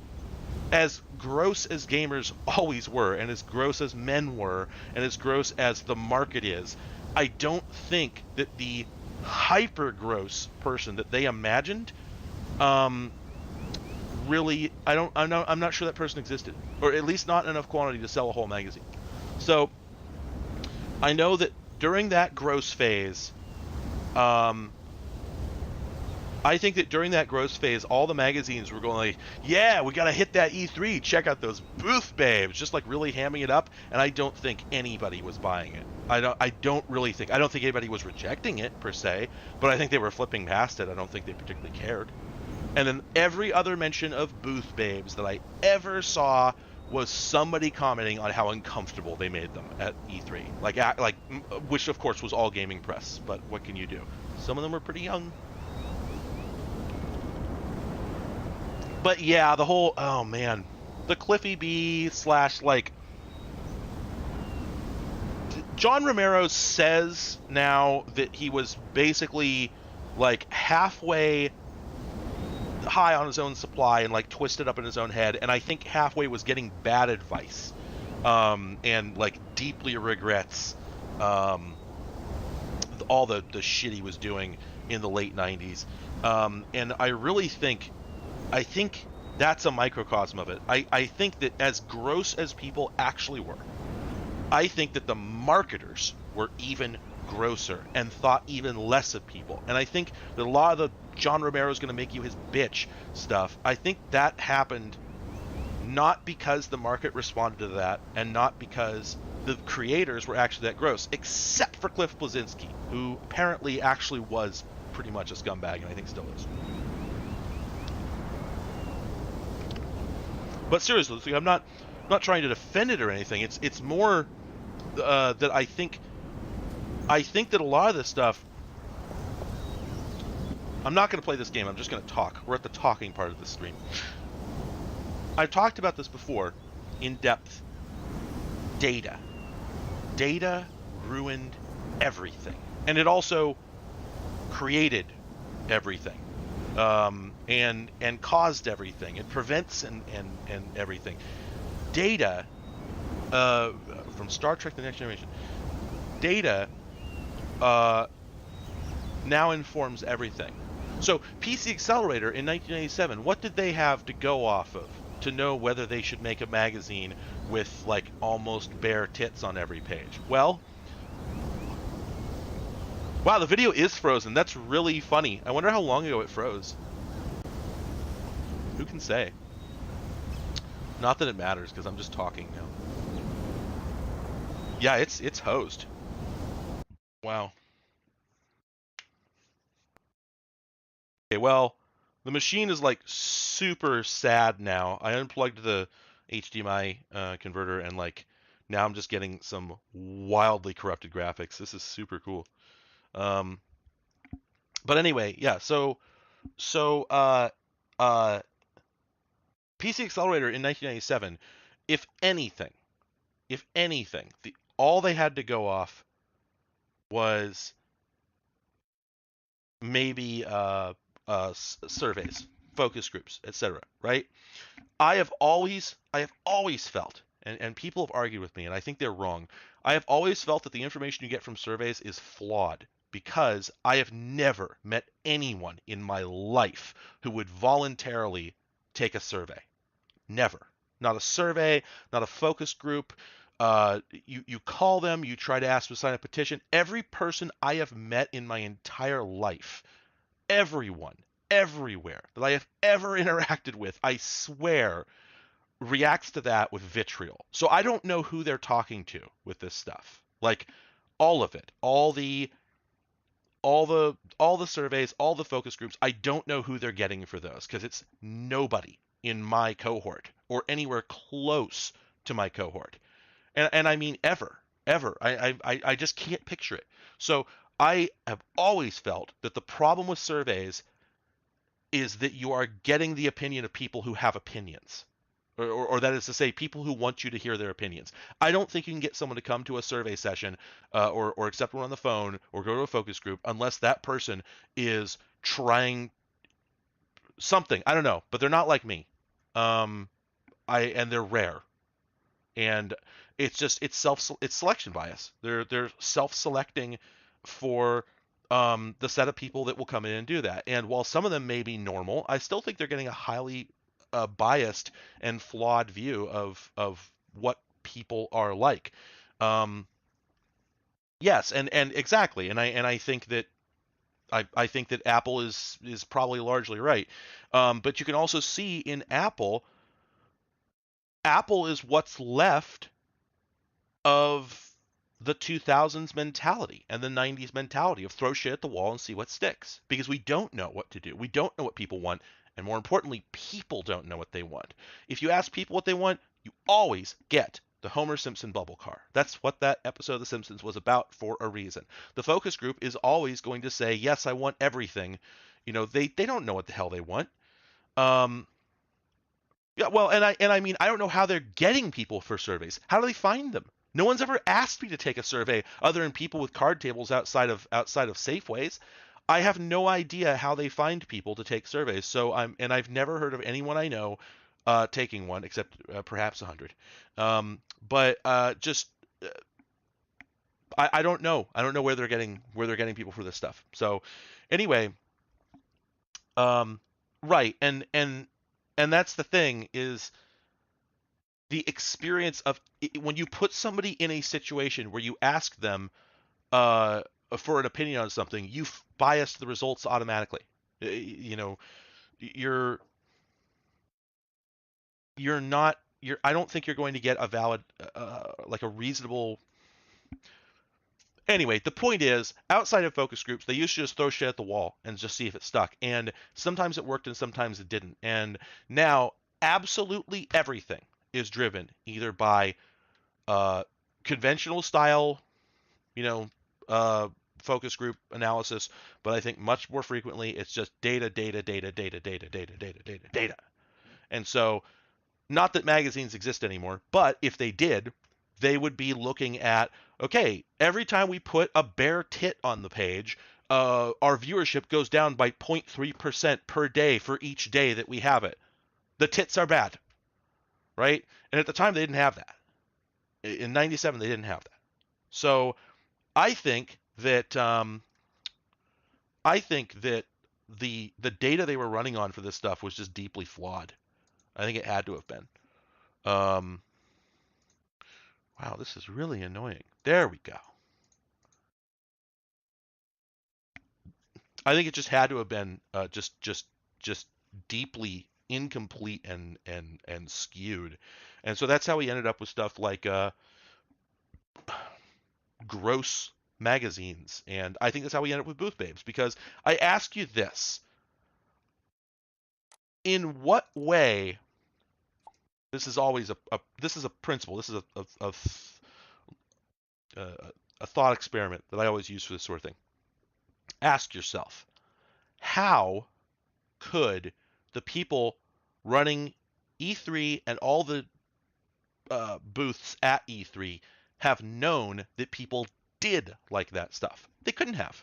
It's impossible. They weren't running surveys across the whole U.S. asking everyman, and I'm sure they weren't scrubbing forums and whatnot. That'd be too smart. No, I don't think they knew at all. And given that everyone at E3 was being paid to be there and paid to report on everything that they see, and given that the magazines believed that their viewership was lascivious, and being that the viewers were not going to cancel because there was a description of a tit or a naked lady, there's no way anybody would have ever found out if people thought this was gross. How could they have done it? And I have a principle that if you could have been wrong, you were. If they could have been wrong about this, they were. Since they didn't have data, I automatically assume that their assumption was incorrect. So, yeah, they pushed everything that they thought people were into as hard as they could, and then when it didn't kill circulation, they went, well, I guess people like this. It's if you put cilantro on someone's taco and they eat the taco and they say that was a great taco, does that mean they like the cilantro? No. It means they didn't hate it. There's a difference. Hire me for your product design. I'll tell you how to reach people. Will recoil run? No. Bastards. Running compatibility mode. Bastards. Ugh. That was like a perfect Krusty the Clown sigh I just did. Couldn't do that again if I tried.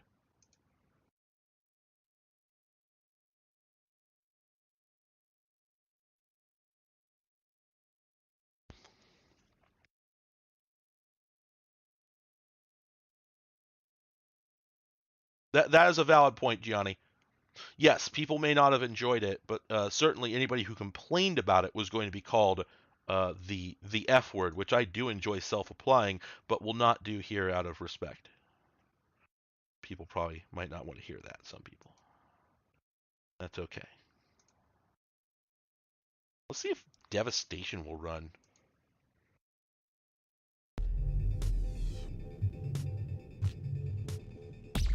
Does anybody remember the time that there was a first-person shooter game starring Eminem, except they wouldn't they didn't license his likeness or anything, so it's not Eminem, but it's definitely Eminem.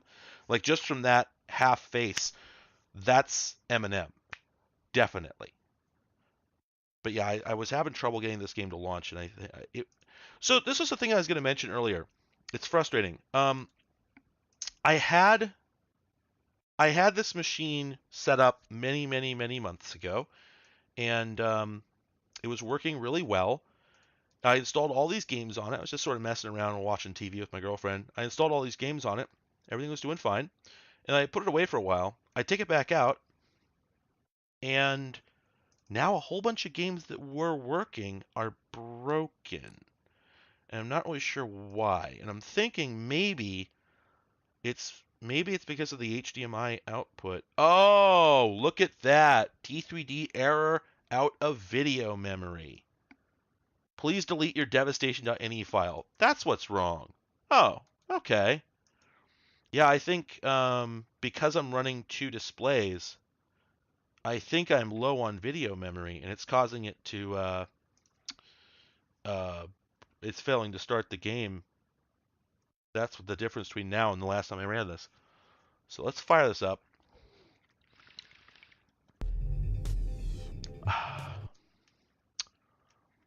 Anyway, yeah, so this came out in 2003. This game was terrible. Yep. I don't think this is gonna run. Oh, that's interesting. Huh. There's no log file here. Is there a safe mode option here?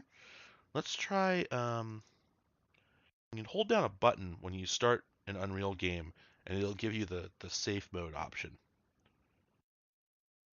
Well, the thing is, I shouldn't need to mess with the desktop settings. They shouldn't make any difference on account of when the game starts, it shuts off the desktop mode. And I was going to say, there's a button you can hold to tell Unreal to start up in safe mode, but I think that might be for Unreal Tournament only. Oh, there we go. I think we're having the same problem. Yep. Here we go. So it's trying to start in 1024 by 768 full screen. So let's just go ahead and edit the ini file here. I think this would be in the user ini. Yeah, it's probably screenshots. On D interface, D window, HUD. Okay, so that's probably in the game ini. Yeah, that looks more likely. So let's just search for that. Find the D3D. Whoa. Yeah? Huh. That's weird. This should only be for the software renderer. Well, let's just try it anyway. It's 4080. Oh, yeah, because that would try to start in 1280. So that's definitely not it. Well, we could switch it out for the WinDrive renderer. That would fix it. No, the displays are cloned, so it shouldn't matter.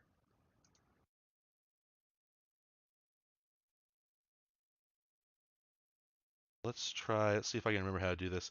What is it? WinDrive dot win render device. Will that do it?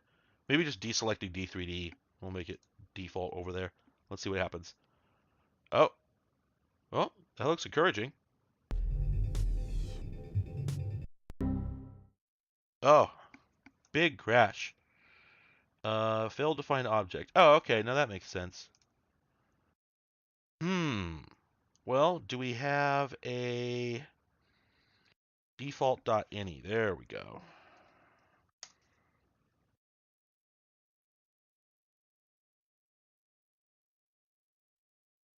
Oh, I see. Okay, there probably actually is a section in here for this. It just doesn't have the the resolution pre-selected, so it's defaulting.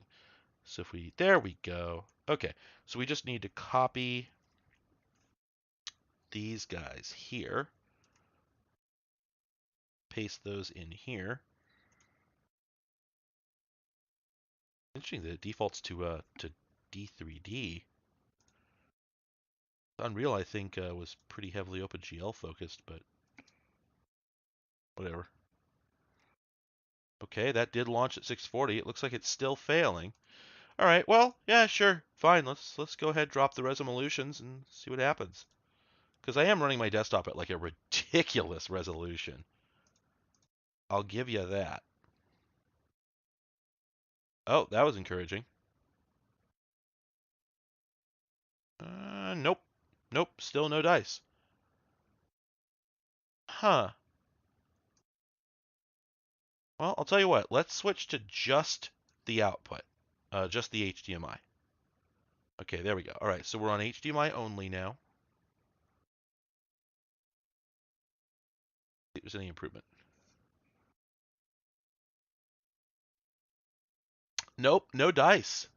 Yeah, so it looks like that was not the problem. Let me think. What would be causing this?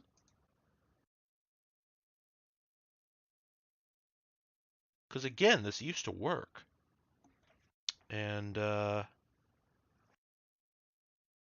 you know, I wonder if, I wonder how much memory is actually being assigned to the graphics card right now. Because, yeah, there we go. It is being set to 640 by 480, so it should work. But it still throws D3D error out of video memory. And I'm sure this used to work. So I wonder if this thing needs to have like the AGP window enlarged. I don't think that's how it works. Like, I'm pretty sure I might be able to use Ogle. I'll take a look at it. But I'm pretty sure that oh, well, that could do it. There's been another game running in the background this whole time. Oh. Although I was having problems launching this earlier, so I don't know if that's it.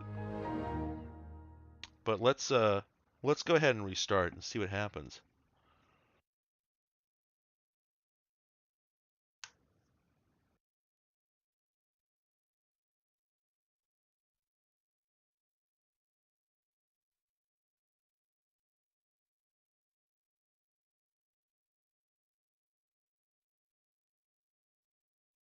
Oh, outstanding!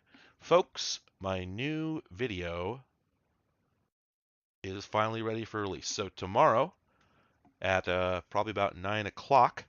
Whoa, holy crap. Ah!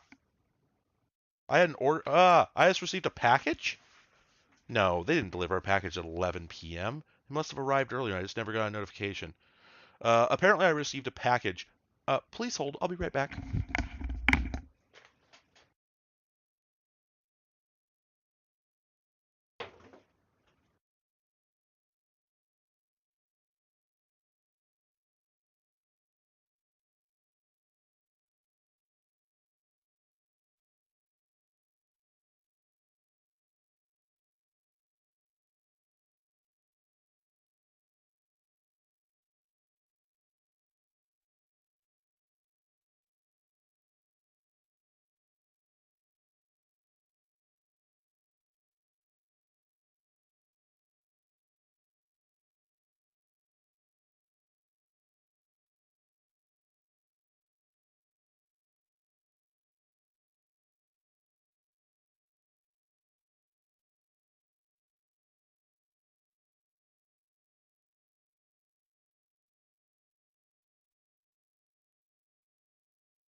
Package. Oh. Yeah, so, what I was going to say is, I have a video coming out at about 9 o'clock Pacific time tomorrow. Keep an eye out for that. I think you'll like it. It's very special. Um, oh, yeah, well, I wouldn't use the video toaster for that. I mean, frankly, I'd just use OBS, because, like, I mean,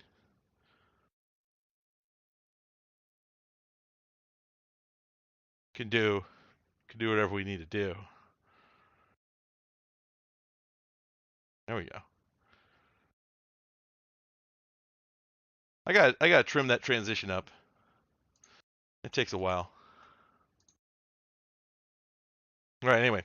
But yeah, hang on a second. Do I have do I have a way? Oh, there we go. Oops. Come on. There we go. Okay. Yeah, so package.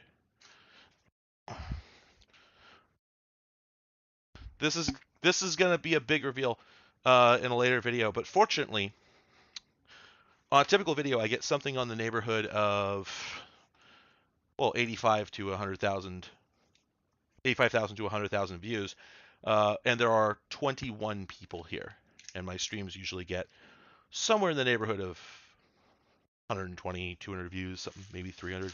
So I'm not too terribly concerned about spilling the beans. So I'm going to go ahead and unbox this, since you're all being nice enough to hang out with me. So I don't have a lot of friends. So I really appreciate this. Was there something else? It almost feels like there's something else in that package, but I don't. Nope. Okay.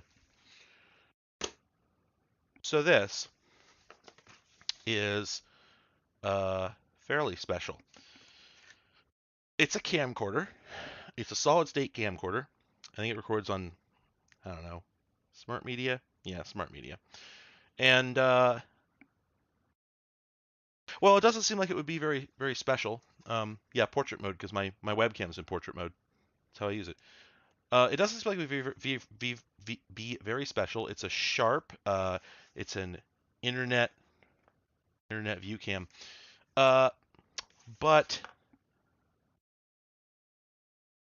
it's labeled with MPEG-4 on every side, because this is, in fact, according to Sharp, nope, the 4 is printed directly on the box, because the 4 is the most important element of this whole thing. It was their whole marketing push. It is the whole reason this thing exists. I don't know how many people here watched my earlier video about the Hitachi MPEG cam. It was one of, if not the first, sort of solid-state, fully digital camcorder. They branded it. They branded it entirely around the idea that it was MPEG. Well, this one is the same thing, but MPEG-4. So there it is. It says MPEG-4 all over it. That's embossed into the case. Okay, this was a big deal because, per Sharp, this is the first device in existence to record an MPEG-4. That's what they say. And that's not H.264. This is the original MPEG-4. I don't remember the format, but this is the original MPEG-4 intrinsic video codec. I can't remember the name of it. So yeah, that's it. It's actually, per the demo videos on Sharp's site, which really look like they might really be real. It actually looks like it might not be that bad. It might actually be a decent camera. No. MP4 is not just a container format. MP4 is also a codec. Most people are unfamiliar with it. MPEG-4 is a 4cc. It is its actual own codec. It is not H.264, which did not exist yet. Let me look this up.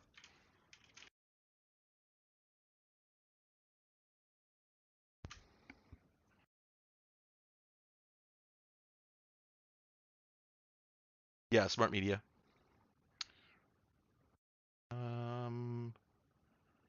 Where is it?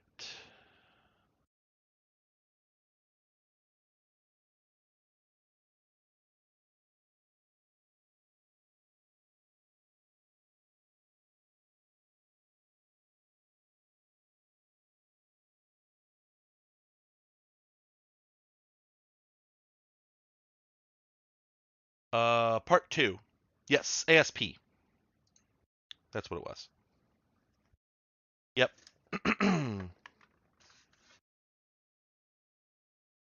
So in like 1999 or whatever when this came out, if you said MPEG 4, you meant MPEG 4 Part 2 because nobody had yet invented anything else. DivX, that's what it was. Sorry. DivX and XVID were MPEG 4 Part 2. It's just that we called them DivX and XVID. And apparently, per Wikipedia, it's also H.263. It says that that they're all intercompatible, or have overlap. So anyway, yeah, it literally is. It's just MPEG 4. There is no further definition of what it is, unless you want to call it ASP. What do we have for cards here? We have a 32 meg smart media. Part of why I bought this, by the way, I had to order it from Britain because there weren't any others on the open market anywhere. In fact, to the point that one of these cards has Japanese on it. So apparently this thing's been sourced from all over the place. That's cute. Anyway, but part of the reason I bought this was just because it came with a whole gallery of smart media cards, and those aren't super common anymore. So yeah, so I've now got two 32 meg smart media cards, which is not half bad. Hell, they sent me 4 double A's. Let's check the date on these. Whoa. Huh. I don't know if there's any Brits out there, but is Simply by Duracell? Is that a thing to you? Or maybe elsewhere in the EU? I don't know. These were apparently made in Belgium. I've never heard of them. Simply by Duracell. Why aren't they just Duracell? Because they've got the Duracell branding. That's strange. Huh. Well, anyway, but yeah, they for some reason included 4 fresh batteries. These are dated to go bad in 2026, so we should be good. So I can just go ahead and fire this right up. I don't even have to dig out any batteries. So let's go ahead and give this the old high school try. College if you're, smarter than me, but I don't even have my GED. Oh my God, they actually labeled it. Good Lord. This is actually labeled 3.3 volts. So many smart media devices are not labeled. I assume if they're not, they're probably 1.5 volt. It's probably a safe bet, but busy. Clock set.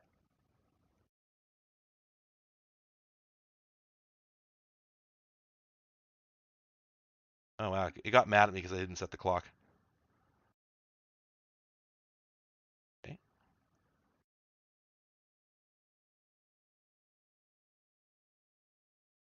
Okay, and there we go. Looks like it's working. Okay. This has manual focus, which is pretty dope. I don't actually know that I've seen that on anything else. Okay. And let's go ahead and record some video. Where is the record button? There it is. All right, there we go. We're recording in superfine mode. This thinks it's 1999. That was the default date, so I'm guessing that's when it came out. I'll have to double check. But it is now 11:29 p.m. Pacific time, 5/2/2022. Now, does this have... I don't know that this has any zoom. Now that I look at it, it looks like maybe there's no zoom. I'm going to go ahead and just roll through the focus range because I can't tell if I'm in focus. So I'm going to roll from macro all the way Oops, my finger was over it. Let's try that again.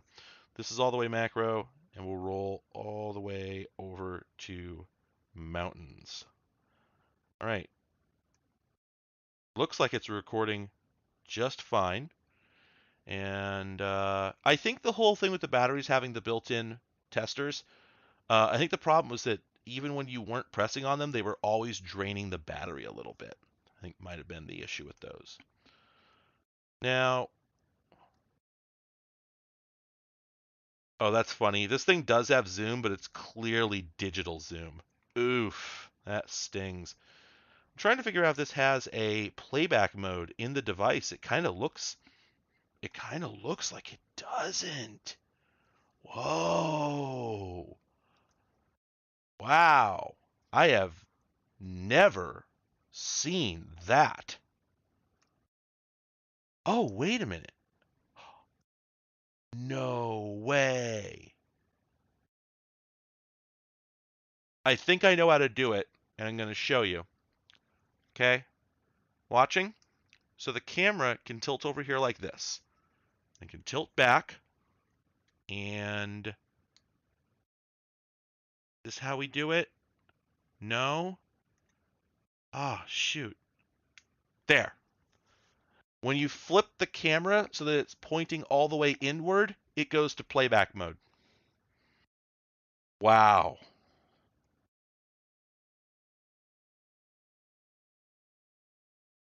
Oh, okay. The OK button in playback mode is the shutter. That's super uncomfortable.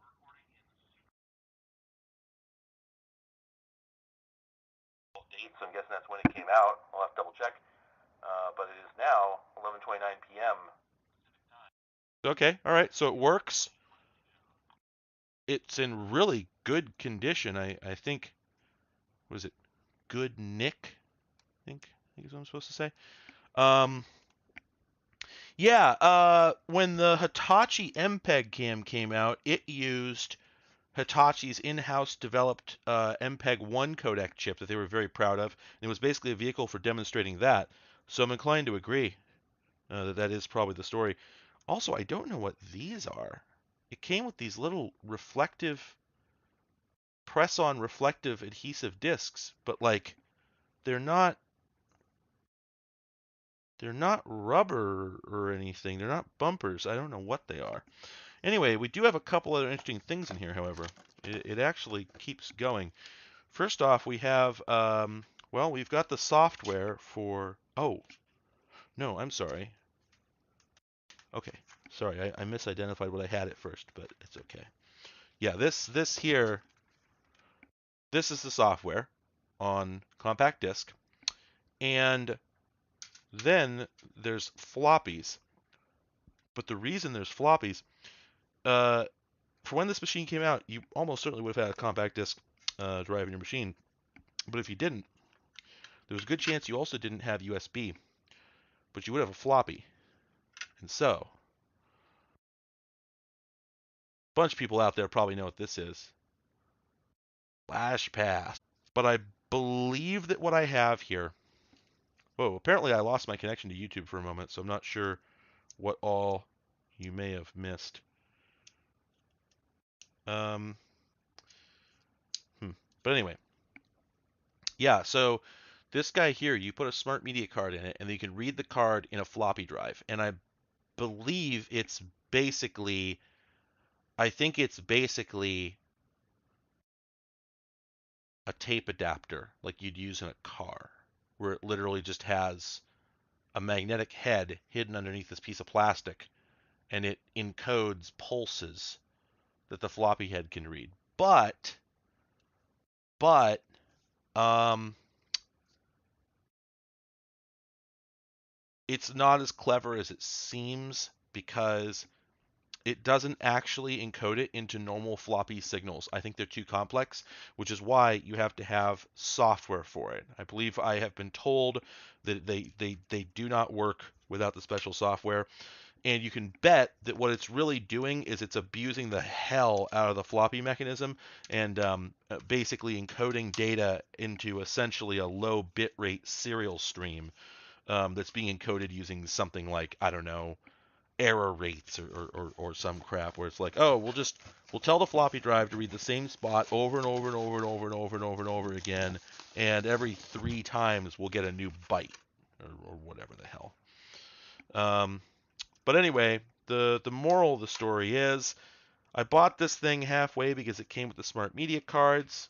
I don't think it's possible for me to read this right now. I'm pretty sure. Oh, wait a minute. I'm full of shit. I'm lying right through my teeth. Because I was about to say, the damned lie I was about to say, is I don't have a way to read this right now. Because well, okay. This may not be strictly 100% true, but practically speaking, this is pretty damn true, okay? Generally speaking, smart media readers do not work on modern Windows because they are not USB flash mass storage devices. So you cannot plug them into a Windows 10 machine. It's not going to work. It's never going to work. There's no point in trying.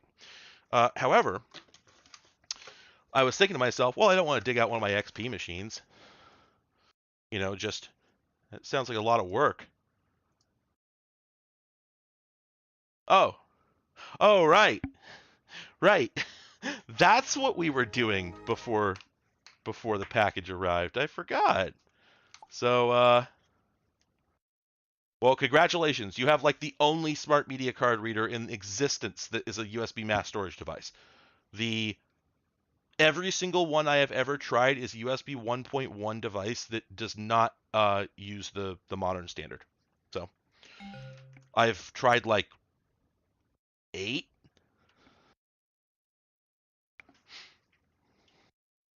And generally speaking, like they're too old for that. They usually required custom drivers. So if you've got one, hang on to it. Don't lose it. In fact, oh, right. I think this one might be trashed. Let's try. Well,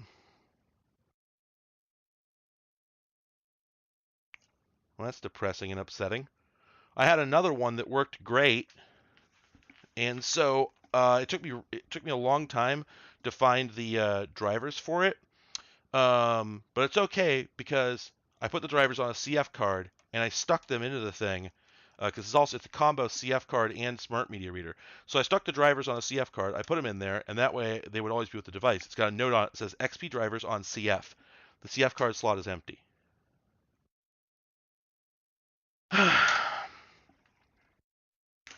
Well, Gianni, what I'm saying is that on a machine that has class compliant drivers, it doesn't work. On XP, it does work. It just also needs the drivers. Okay, so I've got a Memorex multi-reader here. Let's try this son of a bitch. Dollars to donuts, this doesn't work without a driver. Yeah, I noticed there's like a pair of CR 2032s in there, so I'll be careful. Oh, would you look at that? This thing sure looks like, hey, this is actually a mass storage device. Hell's bells! I wonder if this would work on my modern machine. Huh. Well, I should give it a shot. But first,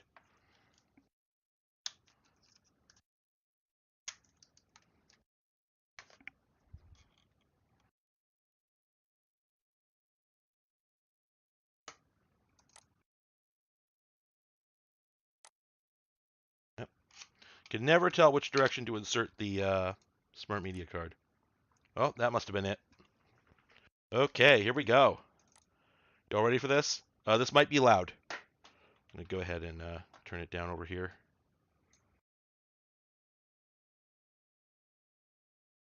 Whoa. Huh. Oh, that's cool. Well, apparently my graphics capture crashed. Wow, there's some fun stuff going on tonight. We got another spam bot? Really? Or spam. Jeez Louise. That's wild. 2 in one night. Okay. But yeah, apparently the video capture crashed, which is a bummer. But I can narrate what's going on because the ASF file will not play. It says it doesn't have the correct audio driver. So I'm just going to pull it over onto my PC. But first I'm going to check these other cards to see if there's anything on those. Okay, that one says the disk is not formatted, so that's a non-starter.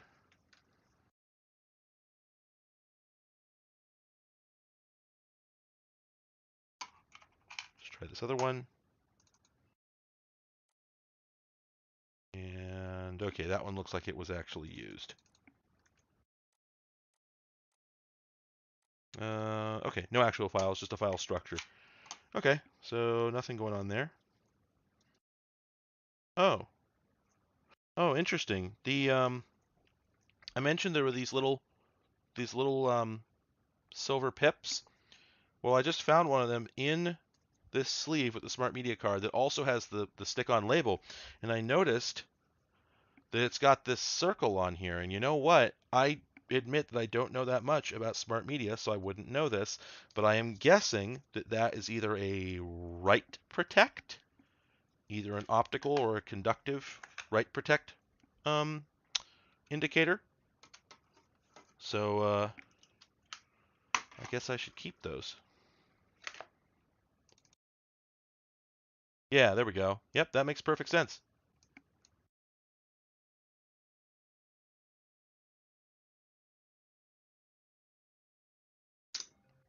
Okay, I'm going to go ahead and close that. I'm going to plug in. Oh, that's right. Oh, that sucks. Oh, okay, that's not a big deal.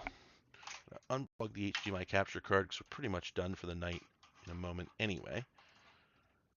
And I am now going to see if this thing really is a class-compliant reader. Wouldn't that be exciting if it worked on modern machine? Holy crap! It is! Wow!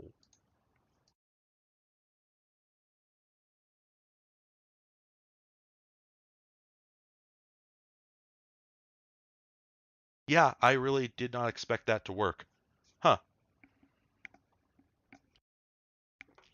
All right, so I'm gonna play this video, and in a moment, you're all gonna be witness to the earliest MPEG-4 recorded on a hardware device. Is everyone excited? You know, it is a Christmas miracle. You're right. Oh, the resolution on this could be better. Let me just put it that way. Let me just suggest that it could be better. Window capture, VLC. Mute that, unmute that. All right.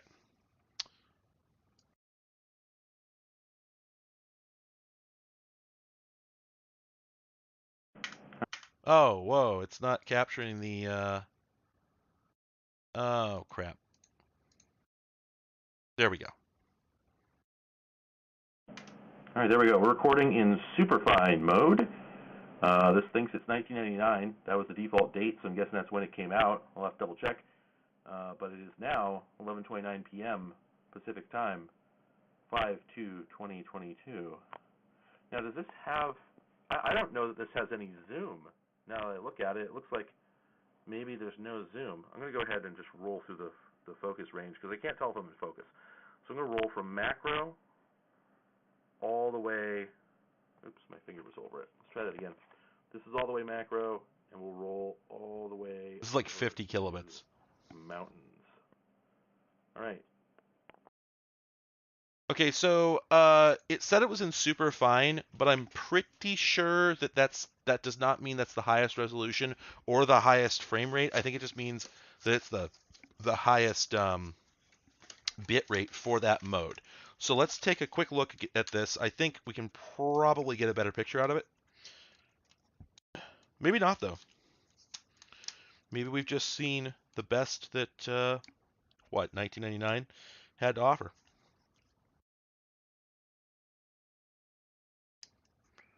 Oh wow, it's got a neutral density filter. Huh. Oh, and it appears that there must be a clock battery hidden on here somewhere. Either that or every single time that you take the like open the battery cover, it loses the time. Well, that assumes that it even has options for that. I mean, I do have backlight compensation, but that's about it. There really are not many settings on here to speak of. Yeah. Um, the record mode was set to super fine, but it's not clear because all the record modes are like they're highly specific names. It's not like low, medium, high. It's super fine, LP, super yeah, whatever. Let me just get the manual out. Let's just check the manual. Um, operation. Okay, so it has a movie mode and a still mode. Movie recording. Oh, I have to go back to pages 14 to 20 to prepare my digital recorder. Okay. This says that on a pair of four alkaline double A's, it'll record for an hour, and on nickel metal hydride, it'll record for 100 minutes. That's pretty impressive.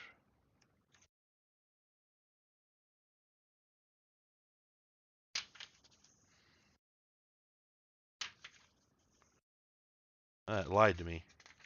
Wow, really? Really? They're back already?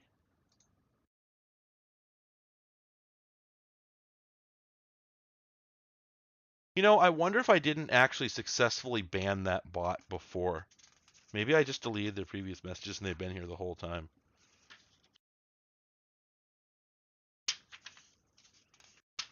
Wow, it's like,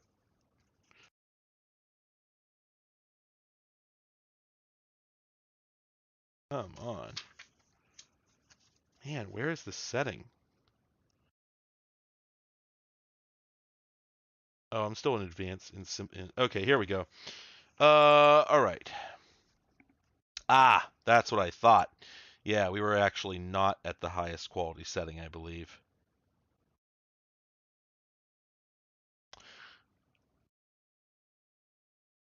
Um, so listen to this. Listen to this series of recording modes.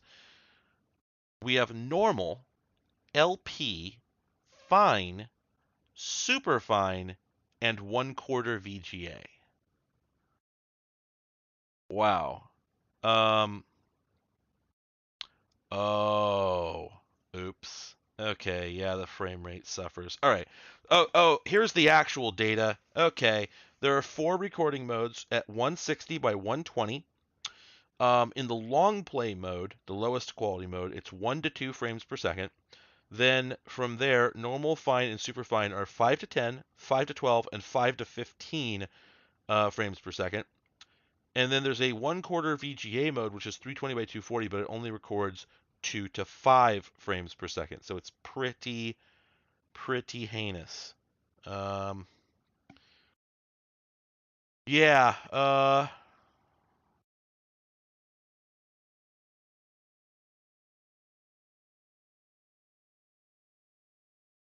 yeah, I have not seen a bot in the comments in quite some time.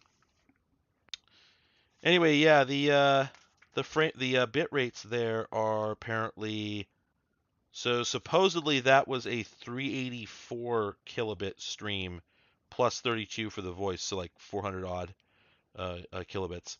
And it's the same thing. It's the exact same bit rate for the 320 by 240. It's just half the frame rate.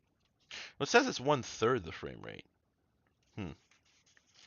Well, anyway, that's kind of a bummer, you know? In a sense, it's actually worse. Actually worse than the Hitachi MPEG cam. I spent a lot of money on this. For a real piece of shit. But, you know, I wanted to have a piece of history, and I do have that. Can't argue with that.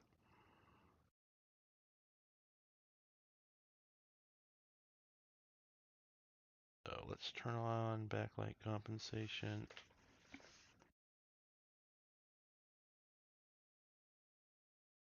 It doesn't really seem to need it. Let's do it anyway.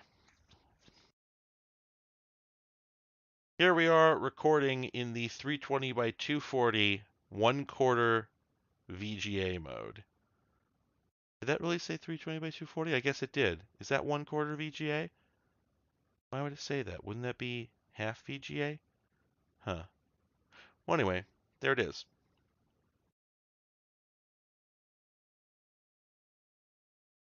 Yeah, you know, I do sort of have this problem with, you know, collecting things where it's like, well, I have this now. I sort of have the family history of MPEG-based cameras, more or less. And of course, they're terrible. And the real question is, uh, what do I do with them to justify the space they take up, etc. Right? Um,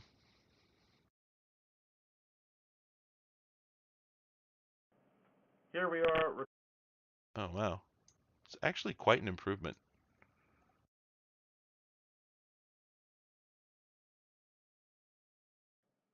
Here we are recording in the 320 by 240 1/4 VGA mode. Did that really say 320 by 240? I guess it did. Is that 1/4 VGA? Why would it say that? Wouldn't that be half VGA? Huh. Well, anyway, there it is. So there it is. Congratulations. Now that I have that, you know, I guess I don't know what to do with it. I don't know. Don't really have the faintest idea. I don't know.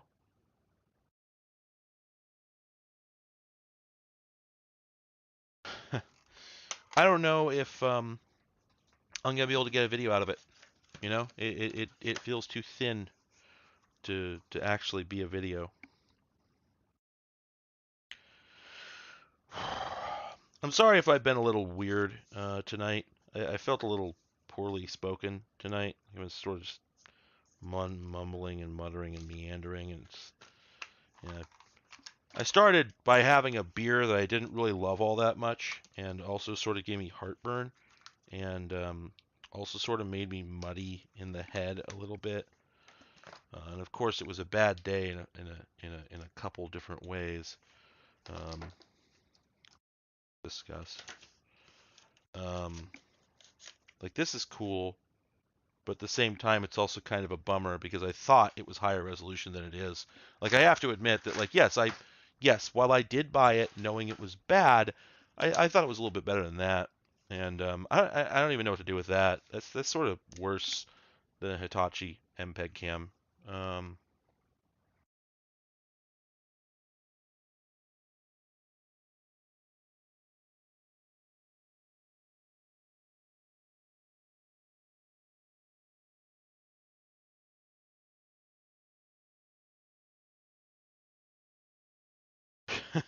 Well, if I've seemed fine to you, then perhaps you've not seen me in better form, because I swear I can deliver a better performance than this. Um, leukemia. Christ. Sorry. That's awful. Man, I don't know how I would deal with that, needless to say. And I think I would probably be a little off myself. Good luck. That's all I got. Anyway, it wasn't a bad stream, etc. But I had a good time with things. But man, just a bunch of weird problems, and those games were terrible. I don't know that I played a good game tonight. Does anybody remember me saying like, oh, this game is actually not that bad? I think the closest thing we could get to would be when I said that the Miami Vice game was probably like had some reasonable accommodations for what they probably imagined the audience was. So I think otherwise, I think every game I played sucked.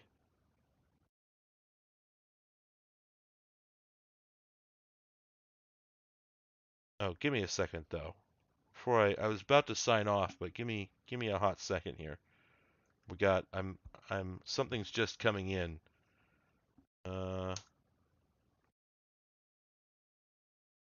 Oh, yeah, okay. Yeah, whatever. Give me a sec.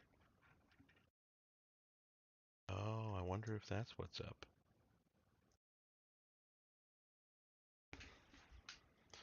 Oh man, the motorcycle one was like, it was just like bland, you know? It wasn't bad or anything. It was just bland.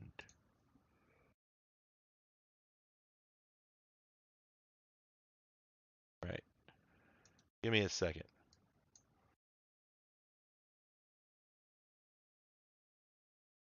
As a reminder, this is just me messing around. If you want to see the real nonsense, keep an eye out on my channel tomorrow because I got a new video coming out. Happy about that. Oh, come on.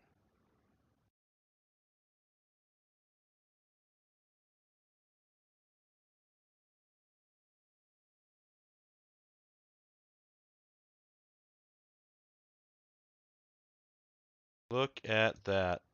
Would you look at that? Devastation.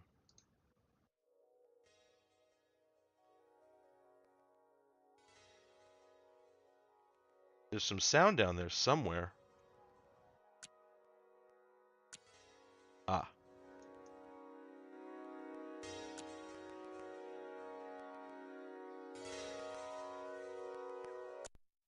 Oh, it's not actually supposed to run it at 640 by 480.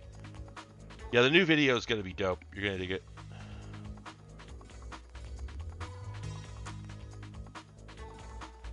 Alright.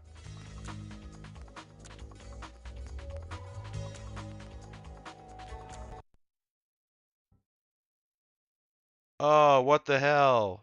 I just loaded this up a moment ago before the HDMI capture was working, and it was working. So maybe the video topic is under embargo. Everyone will get the reveal tomorrow. Oh.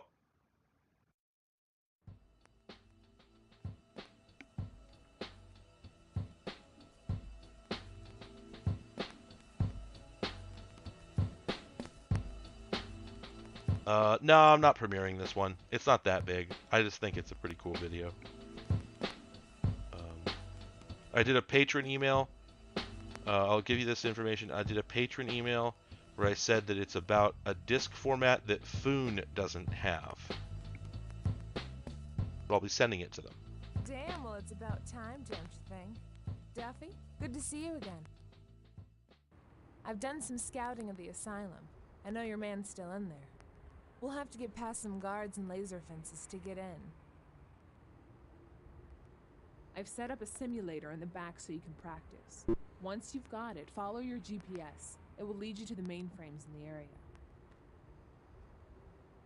Oh, there we go. I was trying to figure out what the controls are, but it's just that they were locked out because we were doing the tutorial thing.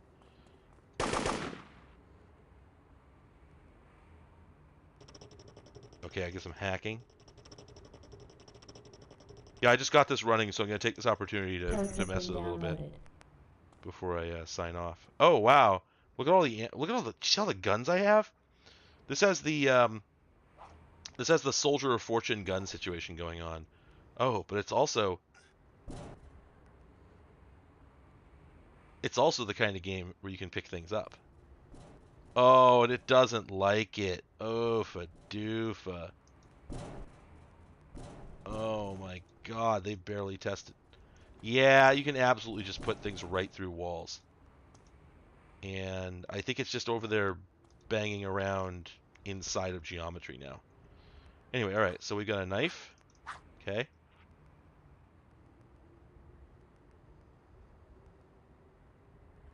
Oh, really, Aperture? Oh, man. Oh, that's such a bad weapon animation. Oh, that sucks. So unsatisfying. Reload's okay, but look at all the guns we have. Man, that weapon animation is so bad. We have all these pistols.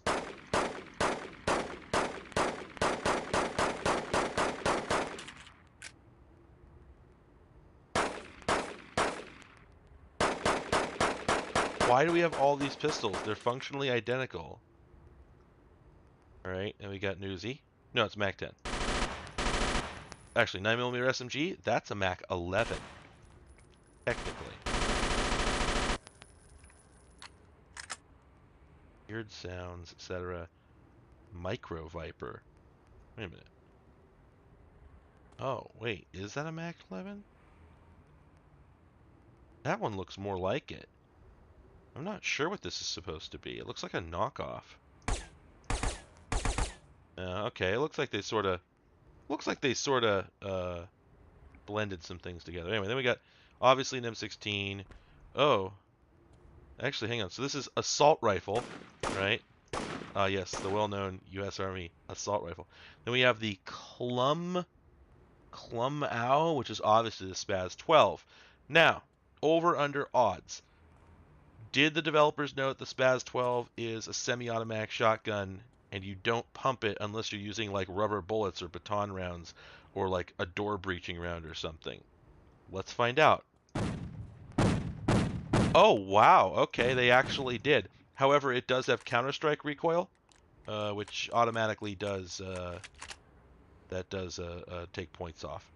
And we've got riot pump action. Right. Oh, okay. It was like I was shooting the gas and it wasn't exploding. And then we've got a frag grenade. Can we hurt our allies? That looks like we can. Yeah.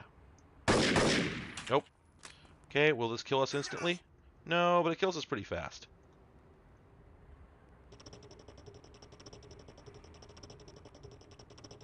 I'm not actually a gun person. I just used to read a lot of world.guns.ru when I was 13. It's just basic information that, like, if you're going to make a game about weapons of war, you should know something about them. And a lot of people who made video games in the 2000s in particular just didn't do even the most. I mean, they could have gone to the same websites I was going to at the time, you know? It's just know your profession. Anyway, the wild thing is this game does not resemble anything I remember. And I also don't know where the M&M guy is. So, there's a lot of guns here. Wait, are there yet more guns? A second 45. Oh, of course. Yeah, that's how that was. Wow, that's a really unsatisfying way to do it. Hang on a second. They fire both, then one, then both, then one. Or wait, are they firing one at a time? Oh, it's like a glitch, actually. Huh. Oh, whatever. Oh, actually, yeah, what am I doing? That's right, this is a video game. Let's just pick up everything. There we go. Oh, this is new. Yeah, this is some sort of weird submachine gun. I don't know what that's all about. Oh my god, really? When you switch weapons, when you hit the button to switch weapons, it pulls the trigger and plays the fire animation once. God, I didn't remember this game being this bad. I just remembered it being ridiculous. But this is also just terrible. And what am I doing here? She said something about a simulation in the back room, but like, what? What? What? Oh, there's a dude there. All my guns are dualies. I can't... What? Oh, maybe that's an ally. Dude here. At least those explode. Alright, do I have any new weapons? Oh, I have a broken bottle. Oh, at least it does break. Can we just... No. No. Yeah. They use their own set of console commands for this. Terrible. Terrible. So yeah, this just is not... I don't remember this being the game. So that's kind of a bummer. Maybe the other demo mission is more... Wait a minute. Huh, okay.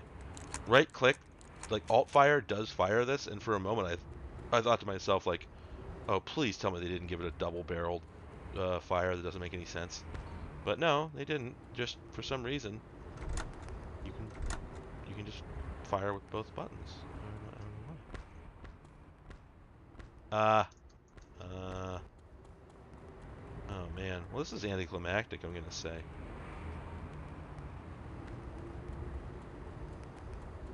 The engine is Quake 3. It's just... Oh, no, sorry, Unreal. Unreal Engine. Nothing exotic. I need to get the wire cutters. Man, I'm not going to do that. That sounds like work.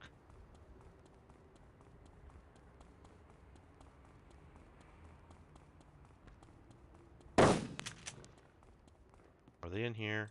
Yeah, they're in here. Oh man, did you hear that activation noise that's literally a sound that's just in Unreal Tournament? Or I guess even the original Unreal. Man.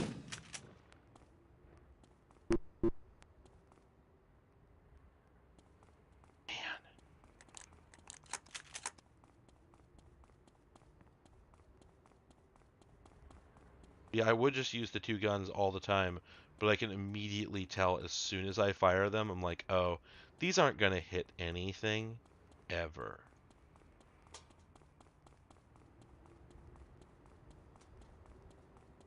Again, like, there's just so much of it, you know?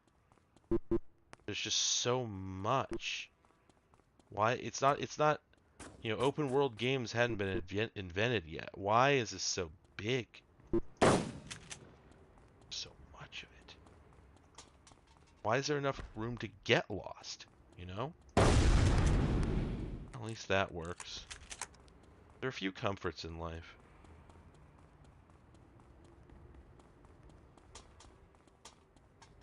Oh my god. How do I get back to the entrance? Ugh. This sucks. Sucks already. Can you imagine being sold on this game by this demo? Why did they think this was them putting their best foot forward? Okay, this is it, right? To here. I know I came down there earlier. Here, right? Am I losing my mind? Am I playing PT? Like, what?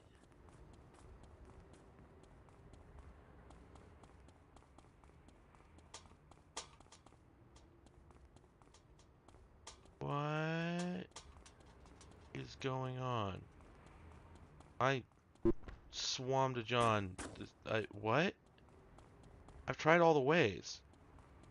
I've gone all the places. Wait.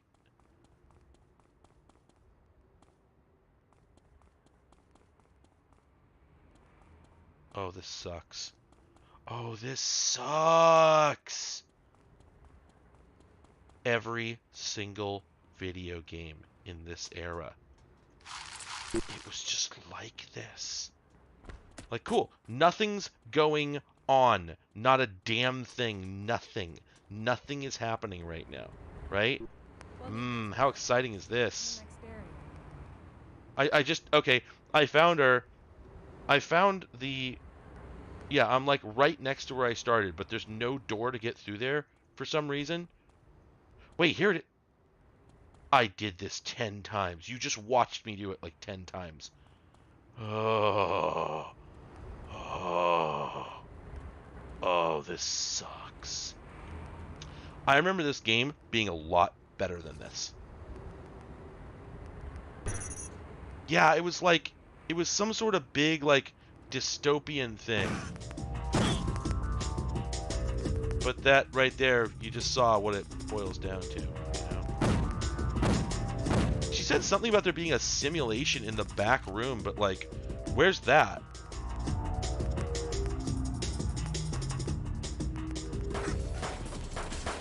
Yeah, even the Half-Life grunts were smart enough to walk away from a grenade, right?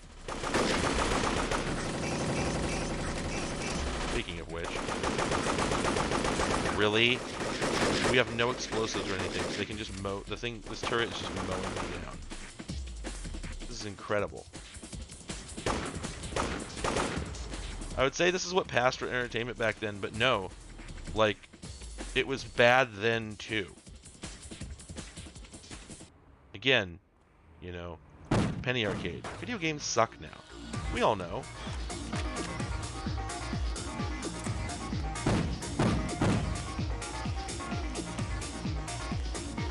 This is rough. Really low on health, and I don't see anything I can do about that. I've died. Okay, what does the other one look like? This has like the exact same. There's like the exact same loading scenes as this has really strong Soldier of Fortune energy. Like it looks like Soldier of Fortune 2 in a lot of ways, and it makes me wonder if like some of the same people worked on it or something. What? I've got like a laser rifle. I think we have. Oh, that's right.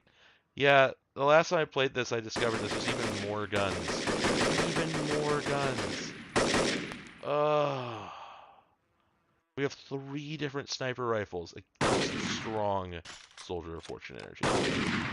Holy crap! Look at now. That's some recoil. And this somehow is not an OICW, despite the. Oh man, that animation looks like a kid made it. Trust me, I saw a lot of gun animations made by kids.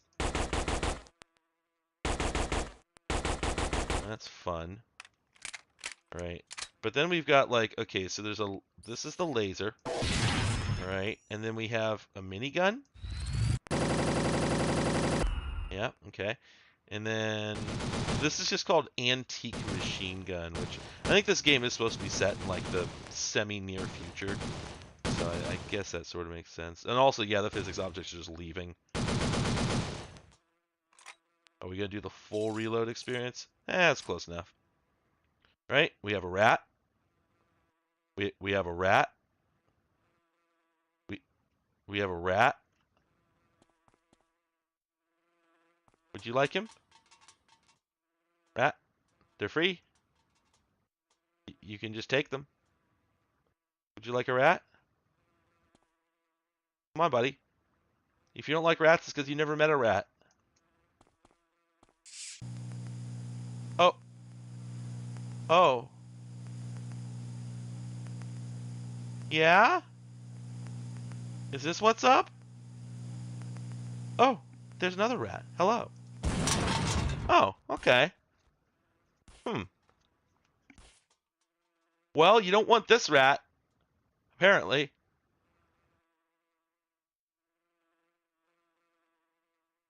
Let's just, go to Whiskers mode. How far can we go? Surely he must run out of range, right? Can we just do the whole map as the rat? Okay. Alright. Devastation speed run. Rat %.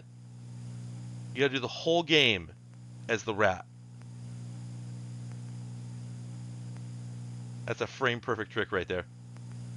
You've got to be kidding me. I keep expecting it to like say out of range and then the rat explodes. And he's having a little bit of trouble navigating these stairs, but there we go. He just goes up the railing. He's got it.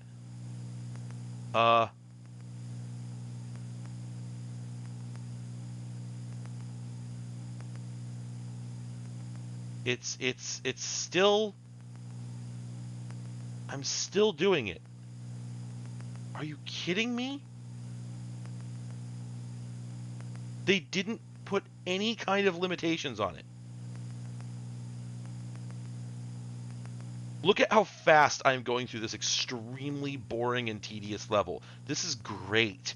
All I need is the translocator feature from Unreal Tournament to let me swap places with this guy instantly, and I could actually enjoy this game. Wait a minute, did I just come around to where I started? It feels like maybe I'm back where I started. No, this is yet more area. There's no enemies anywhere. I think the rat... So, the, I seem to recall that enemies warp in as you're playing. Oops. When you run into them, it triggers the explosion. I seem to recall that enemies just sort of warp in while you're playing, and I think the rat can't trigger any of the tripwires for that. So, okay, yep, there we go. And now there's enemies, and I believe at this point it's like an explosive harpoon launcher.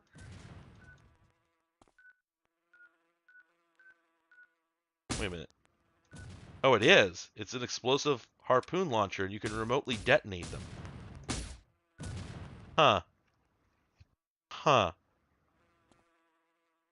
Well, anyway, yeah, so, I think the rat just wasn't triggering any of the enemy events, but as soon as I step out here, they just go nuts, as I recall. I step off here, and they just start pouring out of the woodwork.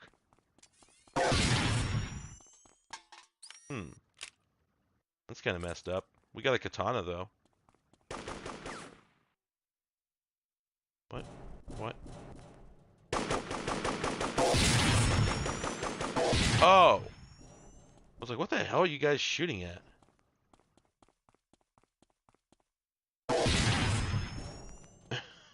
Especially when we have this laser rifle. Why are we bothering with the bullets? Come on, let's go. I'll let you take care of that security camera. Whatever the heck it is. Little turret, whatever. Yeah, there's ninjas, and there's like no diegetic audio at all. Now we gotta go through all this. Okay.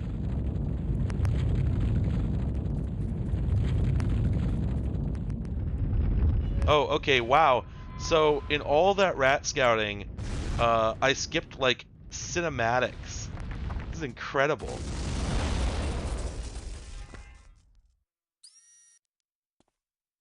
Boy. This is really something. Yep, objective completed. Again, using the original Unreal sound effects. Wait a minute.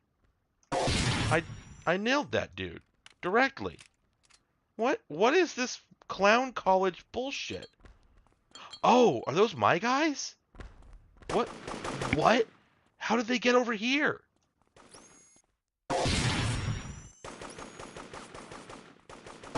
Wait, did that not kill him? Oh my god, we just finally got some music.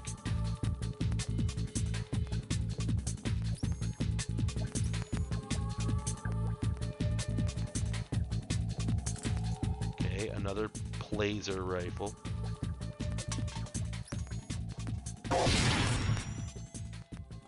Does the P stand for powerful? Because it seems really... Whoa! There were just like 6 dudes buffered up down there. Oh wait, gas? What the hell?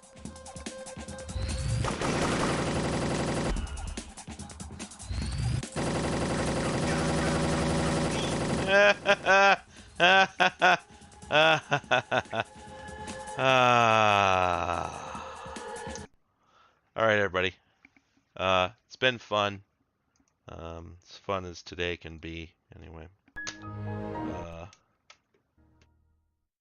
Good. Good hanging out. I gotta clean my damn desk up tomorrow. All this crap I pulled out.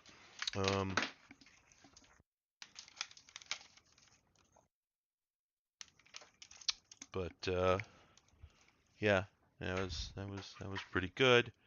Thank you for joining me. I was having kind of a listless day. I look forward to seeing everybody's comments on the video tomorrow. It's an interesting one. I put in extra effort on this video. I shot the whole thing, finished it, and then some folks on my Discord dug up some extra information about it that was so important, was so essential that I actually went back and reshot the last about fifth, maybe quarter. No, that's too much. Probably fifth of the video.